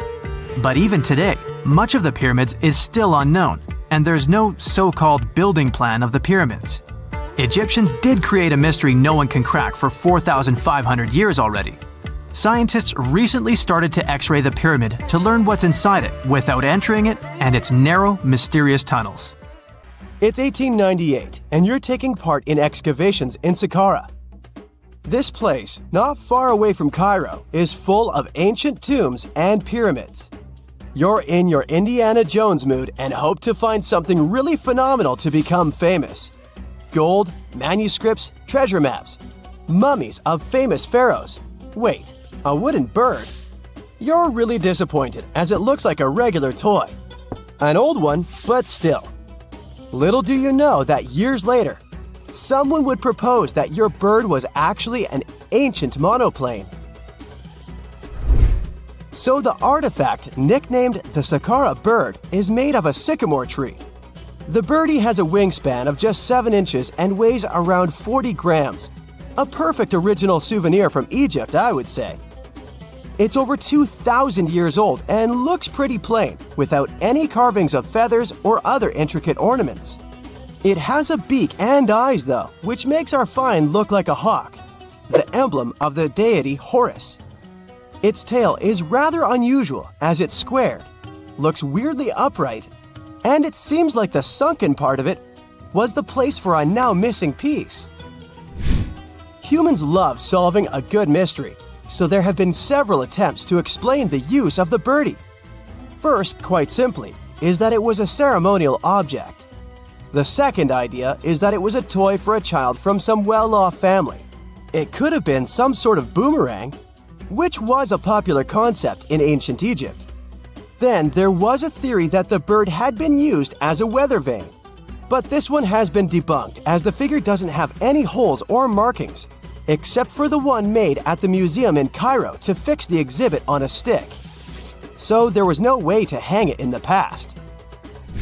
Almost a century after the bird was found, Egyptologist Dr. Khalil Masiha proposed a new theory that it could have been a model of a monoplane. He believed the bird was missing a horizontal tailplane. Otherwise, it had its wings set at a right angle, similar to that of modern planes. It could have worked to generate the aerodynamic lift necessary for flights. Dr. Masiha also claimed that it was common at that time to place miniature models of technological inventions in tombs. So, did the ancient Egyptians really invent the plane in 200 BCE? That would make the Wright brothers, who are considered the inventors of aviation, really upset. They made one of their first flights only in 1903. There's just one way to know for sure, and that is to test the model. But Gregory built a similar model, this time of balsa wood, and concluded that even with the missing tailplane, the plane wasn't much of a flyer. Case solved? Not really. This didn't sound convincing enough to the History Channel, so they invited an aerodynamics expert to build another replica of the bird. He tested it in weather conditions similar to those in Egypt and was impressed with the little plane's abilities. So, if they did invent the prototype of a plane back in the times of pharaohs, it would be a good example of an oupart. That's an out-of-place artifact, an object that's way ahead of its time in terms of technology or history. And the Saqqara bird isn't the only example of such a revolutionary concept. In 1901, a group of divers retrieved the Antikythera mechanism from an underwater shipwreck near the Greek island of Antikythera. It's been dubbed the world's first analog computer, and it's currently dated around 100 BCE. The bronze mechanism could tell the position of the sun, moon, planets, and stars, as well as the lunar phase, the dates of upcoming solar eclipses, and even the speed at which the moon moves through the sky. No one's sure who used it and how or where it was made. But it's obvious that it's extremely precise and way too advanced for its time. The first flushing toilets in the world were invented in the middle of the 20th century. Just kidding. The ancient Minoans on the Mediterranean island of Crete and the Indus Valley civilization both came up with this brilliant invention at the same time, around 4,000 years ago. The plumbing and sanitation were so well done that no one managed to design anything better until 2,000 years later. One ancient Minoan lavatory was discovered at the Palace of Knossos. It looks like it had a wooden seat set over a tunnel that directed water from a rooftop reservoir to an underground sewer. Other varieties got water from jugs. Only the super rich people could afford all this glory. So if you wanted to shop for real estate back then, the flushing toilet would be a telltale sign you were in the rich neighborhood. Automated doors became a cool, seemingly new invention back in 1931. But the technology behind them is actually much older. Think the 1st century CE old. Mathematician and engineer Heron of Alexandria came up with a hydraulic system to open and close temple doors. To bring it into action, you need to light a fire to produce heat. There was a brass pot under the fire, half filled with water. The inventor connected the brass pot to containers that acted as weights. When the fire was burning, the water moved into the containers. They went down and pulled the ropes. It was nothing like a supermarket door that opens in front of you before you even have time to think. Heron's door took hours to open, and there was no way to stop the process. That's why they only opened the doors once a day before people entered the temple, to add some mysticism at the temple during ceremonies. Spooky. Looks like the first ever battery was invented in Baghdad around 2,000 years ago. A German archaeologist found this oval-shaped clay jar in 1938. Scientists are still not sure what purpose it served and who exactly invented it. There is a theory that it was used for electroplating objects with precious metals. When they filled it with a weak acid like vinegar, the battery produced around 1 volt of electricity. Another theory says it was a vessel for sacred scrolls. Would you like to buy contact lenses designed by Leonardo da Vinci himself? In 1508, he invented a glass lens with a funnel on one side. You were supposed to wear it with water inside to improve your vision. Sounds a bit uncomfortable, doesn't it? So, around a century later, French scientist René Descartes decided to improve the idea and make the cornea contact the future lenses. Contacts because they contact your eyes, get it? The glass tube with liquid did help improve vision, but blinking was sadly impossible. 2.5 centuries later, new technologies in the glass industry let scientists design contacts that would fit in the eye and even let the wearer blink. Thanks, guys! Still, those lenses were made of heavy blown glass and didn't let the eye breathe. About 50 years later, contacts became plastic, lightweight, unbreakable, and scratch-resistant, but still covering the entire eye. And then, in 1948, an English optical technician accidentally sanded down a plastic lens and figured out they'd still be in place even if they covered only the cornea. Imagine you're living in 19th century London and need to send a message to New York. It would have taken about 10 days to get there by ship. So when delivery time went from days to hours in 1858, it was a true sensation. The first message was sent by Queen Victoria herself. It was all made possible thanks to the transatlantic telegraph cable, running under the ocean. Sadly, the new cool invention only lasted a few weeks. It took years to bring it back to life. Before we get into the reason why and how there are pyramids all around the world, let's talk about some of the examples. I'll start with the Pyramid of the Sun in Mexico. These folks really knew how to build a city. Their well-planned urban center spanned over 7 square miles and boasted several pyramids.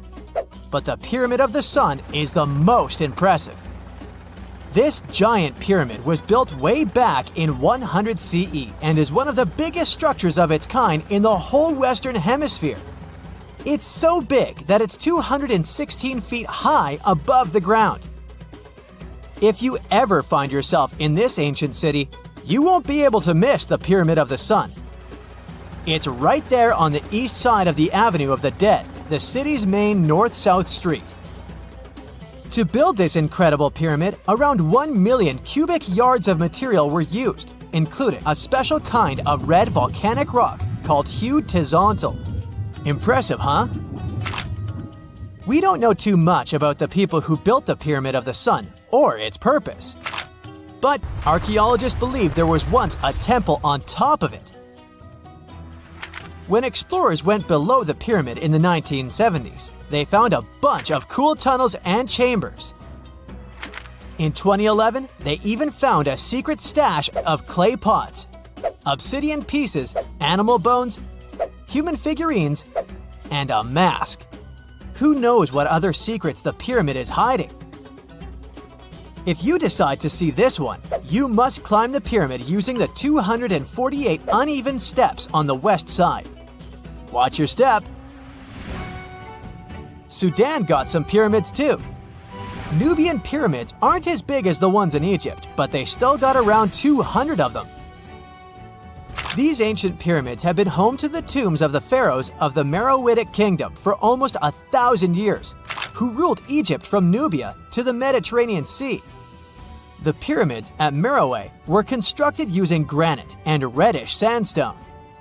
Oh, and did you know that Sudan has more ancient pyramids than Egypt?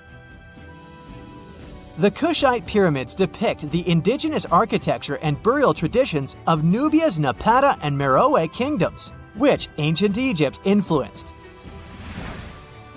Meroe, the burial site of over 40 queens and kings, is the most extensive Nubian pyramid site. The tomb walls depict mummified royals bedecked in jewelry, their wooden caskets containing bows, quivers of arrows, and other artifacts pointing to the Meroitic relationship and trade with Egyptian and Greek civilizations. So if you're looking for some ancient tombs to explore, you may consider skipping the crowds in Egypt and heading on down to Sudan. Let's fly to Iraq to see some more pyramids. Ziggurats have fancy receding layers and tiered temples. Instead of a smooth exterior, it has tiers like a cake. Perfect for all the important work and rituals that went on inside. You can find these towering structures scattered throughout Iraq and Iran, and they're a real testament to the power and skills of the people who built them. One of the biggest and most impressive ziggurats is the ziggurat at Ur. It's basically a giant rectangular pyramid that stands a whopping 70 to 100 feet tall, with 3 levels of terraces and a temple on top. Can you imagine how many baked bricks it took to build that thing? Try 720,000 for just the lower portion. This particular ziggurat was built for Sumerian king Ur-Nammu. Similar to other ones, this pyramid has been around for thousands of years, so it got a little rough around the edges. Thankfully, the Babylonian king Nebuchadnezzar II and some archaeologists came to the rescue in the 6th and 20th centuries respectively. And now, you can find this near Talil Air Base. The ziggurat at Ur was built in 2100 BCE by King Ur-Nammu for the moon deity Nana. It was the tallest building in the city, and you could see it from miles around. It was like the medieval cathedral spire of its day. People would come here to bring their agricultural surplus and get their food allotments and seek spiritual nourishment. Sadly, the Nana temple at the top of the ziggurat didn't survive, but we do have some blue glazed bricks that may have been part of its decoration. The lower parts of the ziggurat are pretty amazing though. The architects even included holes in the temple's baked exterior to let the water evaporate from its core. Since we explored some of the pyramids on our planet, let's take a broader perspective. They can be found in many parts of the world. Egypt has over 100 pyramids, double that number in Sudan, and dozens of others are scattered in the Middle East and China. The Americas have the most pyramids in total, with more pyramids than the rest of the world combined. These pyramids are located in Mexico, Guatemala, Honduras, and El Salvador. Time to know more about the evolution of pyramids through history. The oldest pyramid is in Egypt. This pyramid was a step pyramid, which was created by placing one layer of stone on top of another. The pharaoh Sneferu is credited with creating the pyramid shape we recognize today. During his 45-year reign, he built 3 pyramids. His first 2 attempts failed, but he finally got it right with the Red Pyramid, which is considered the first true pyramid. It was Sneferu's son, Khufu, who built the Great Pyramid of Giza, which was the tallest human-made structure on Earth for almost 4,000 years.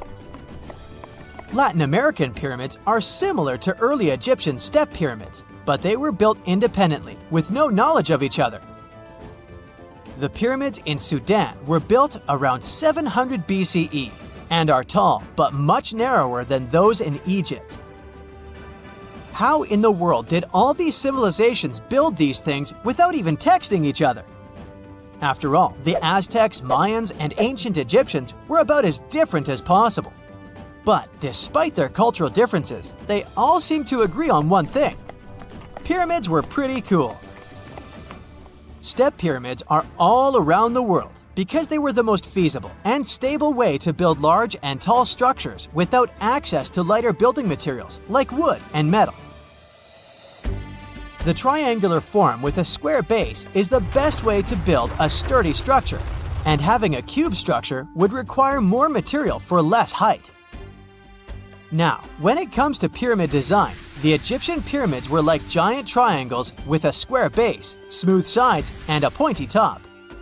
On the other hand, the Aztecs and Mayans went for a tiered cake look, with steps leading up to a flat platform on top. So, while all these pyramids share the same basic shape, they have their own unique flair.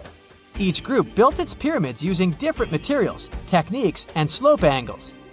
So while they may have been inspired by each other's work occasionally, they were just doing their own thing. Egyptian pyramids had smooth, angled sides that were designed to help the pharaoh's soul ascend to heaven. The Pyramid of the Sun was built over a series of caves that served as a passageway for the deities. The Maya built the temple of Kukulkan in Chichen Itza to honor the deity Kukulkan, usually represented by a serpent. Nicknamed El Castillo, it has 91 steps on each side, plus a platform. That's 365 steps, one for each day of the Mayan calendar. Tell me, Brightsiders, how were pyramids built? To begin with, humans made them, not a foreign race from space that landed on Earth. You see, one thing that all pyramids have in common is that they were built without advanced tools or even the wheel. It took a lot of people to build them, including skilled laborers and architects. For example, it's estimated that 20,000 people built the Great Pyramid of Giza, and it's believed that most of them were skilled laborers. Building pyramids was a massive undertaking that required years of planning and effort. The Great Pyramid at Cholula, Mexico, took 600 years to complete. What is a boat doing in the middle of a desert? You would expect to find a seagoing vessel closer to shore. This is the question archaeologists have been asking for decades. In 1988, There was a storm near one of the most important archaeological sites in ancient Egypt. A wooden structure emerged from the sand. It was hollowed out by termites. Scientists were determined to solve its mystery. In 2000, they began excavating the site near Abydos, Ubidos. An American team of experts soon discovered a boat that was 70 feet long, and it wasn't alone. In total, there were 14 boats neatly resting next to each other. It was impossible to completely dig out the boats because of their poor condition. Luckily, the wood was preserved enough to get a sample. Analyses revealed that the boats were around 5,000 years old, the oldest fleet in human history to this date. The time of their construction predates the pyramids at Giza by half a millennium. Each ship of the fleet rested in a vault that matched its dimensions. The room was roughly a third of the size of a tennis court. It had mud brick walls that featured more than 120 drawings of boats. Ancient Egyptians incised them on whitewashed walls that were excellently preserved. Scientists have known about these mysterious chambers for well over a century. 1901, 1902. A British archaeologist, Arthur Weigel, stumbled upon a strange structure west of the River Nile. His team caught a glimpse of the interior walls. Sadly, a section of the roof collapsed, so they had to call off further exploration. Researchers abandoned the site, but its location remained on the maps. The boat's position first led scientists to think that they rested on a bank of the mighty Nile. But there was a problem with this theory. Today, the river flows almost 7 miles west of Abydos. Further studies of the surrounding terrain showed the Nile didn't change its course throughout history. Also, if the boats floated near a dock, they would be in unstable positions. The 14 vessels at Abydos were perfectly parallel to each other. There was only one conclusion possible. Someone had deliberately placed them like that. They must have gone through a lot of effort. Each boat had enough room for up to 30 rowers. These vessels could really float. They weren't models, but scholars still don't know if they actually sailed any body of water in ancient Egypt. This doesn't diminish the importance of the find. Previously, archaeologists found only small-scale models. In King Tut's tomb alone, there were 35 boat models. For a long time, these figurines were the only clues as to how ancient Egyptian vessels looked like. The boat's design confirms that they were the real deal. They are the earliest surviving examples of something called built boats. Ancient people constructed primitive vessels by hollowing out large tree trunks. The alternative was reed that was tied together to form a raft. The boats at Abydos had planks tied together. This was a major breakthrough in shipbuilding. During their lifetime, the boats must have seemed impressive. Timber was a valuable commodity at the time. There was no wood in the desert. Cedar had to be imported from Lebanon. The only person who could afford such luxury was the pharaoh. Studying the area around the ancient fleet provided more answers. Scientists discovered a mud brick structure where Egyptians worshipped the pharaoh. Its approximate date of construction matches that of the wooden boats. The same bricks out of which this building was made were used to encase the fleet. At the time of their construction, the rooms they were stored in had a ceiling. That's the section that archaeologists stumbled upon in the early 20th century. Just like mummies and coffins, these marvelous ships rested inside splendid vaults. The exterior of these rooms was also impressive. The outer walls originally had a plaster of white limestone. It reflected sunlight. In the desert sun, the structure housing the boats must have shone from miles away. Ancient Egyptian builders used the same technique to cover the pyramids 500 years later. Today, their surface looks jagged, but it wasn't always like this. When they were constructed, the pyramids had a top layer of fine white limestone. Their surface was smooth and it gleamed in the sunlight. Instead of stairs, the outer layer of the pyramids was more of a sleek ramp. Archaeologists were left with one final question. Which pharaoh owned the fleet? The answer lay just a mile from the site. This is where the tomb of a pharaoh from the 5th dynasty rested, King Senwosret III. Its time and style of construction matched the ones of the chambers with boats. The very end of his rule might explain how the boats ended up in the middle of the desert. The pharaoh probably passed away in northern Egypt. Then his body was transported down the Nile to Abydos in a marvelous procession of decorated boats. The vessels were later lowered to chambers near the final resting place of their owner. This had a symbolic meaning. In the ancient Egyptians' belief system, ships played a key role. Their supreme deity was Ra. He traveled through the sky during the day in the form of the sun. At nighttime, he sailed through the netherworld in a solar boat. The pharaoh identified himself with Ra. That's why he needed boats in the afterlife. That was the only way to regenerate himself. Just as the sun rises every day above the horizon. This belief existed for thousands of years. The more famous Pharaoh Khufu also had a ship. Scientists found it in 1954 next to his pyramid at Giza. It is some 4 centuries younger than the fleet at Abydos. But Khufu's ship was almost 2 times longer. The Great Pyramid of Giza and King Tut's tomb are some of the most famous archaeological finds in Egypt. But there are many more secrets hiding beneath the endless sands of the Sahara Desert. Recently, 2020, archaeologists found a lost city there. They have labeled it as the most important discovery since King Tut's tomb, 1922. The city of Aten is some 3,000 years old. Historians hope it will give them a unique insight into the everyday life of ancient Egyptians. The famous archaeologist and Egyptologist Zahi Hawass proclaimed the site a lost golden city. Aten sits some 300 miles south of Egypt's capital, Cairo. It is close to the famous Valley of the Kings. Archaeologists first found sections of mud brick walls that spread out in all directions. They discovered complete rooms with tools of everyday life inside. The research team unearthed a bakery, a residential neighborhood, and an administrative district. They all date back to the time when the Egyptian civilization was the wealthiest in its long history. They were also the first to make objects from iron. In 1911, scientists found a set of iron beads near a village in Lower Egypt, El Girza. These are the earliest known iron artifacts. The discovery is literally out of this world. Ancient people made them by beating into shape a piece of a meteorite. The 9 beads were once part of an ornate necklace. They are now blackened and corroded, which is perfectly normal for a piece of jewelry that is over 5,000 years old. They consist of an iron-nickel alloy. Researchers were impressed by the skill of ancient jewelers who processed the beads. Their craftsmanship is more impressive when you think that they didn't know the stellar origins of the material.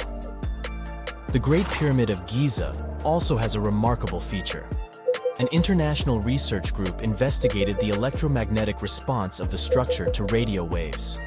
They found that the pyramid has the ability to concentrate electromagnetic energy inside it. This occurred inside its chambers as well as under the pyramid's base. It contains an underground, unfinished chamber. It seems that the electromagnetic response is connected with the properties of limestone, the Great Pyramid's main building material. The research results might have a practical application. The way solar cells and nano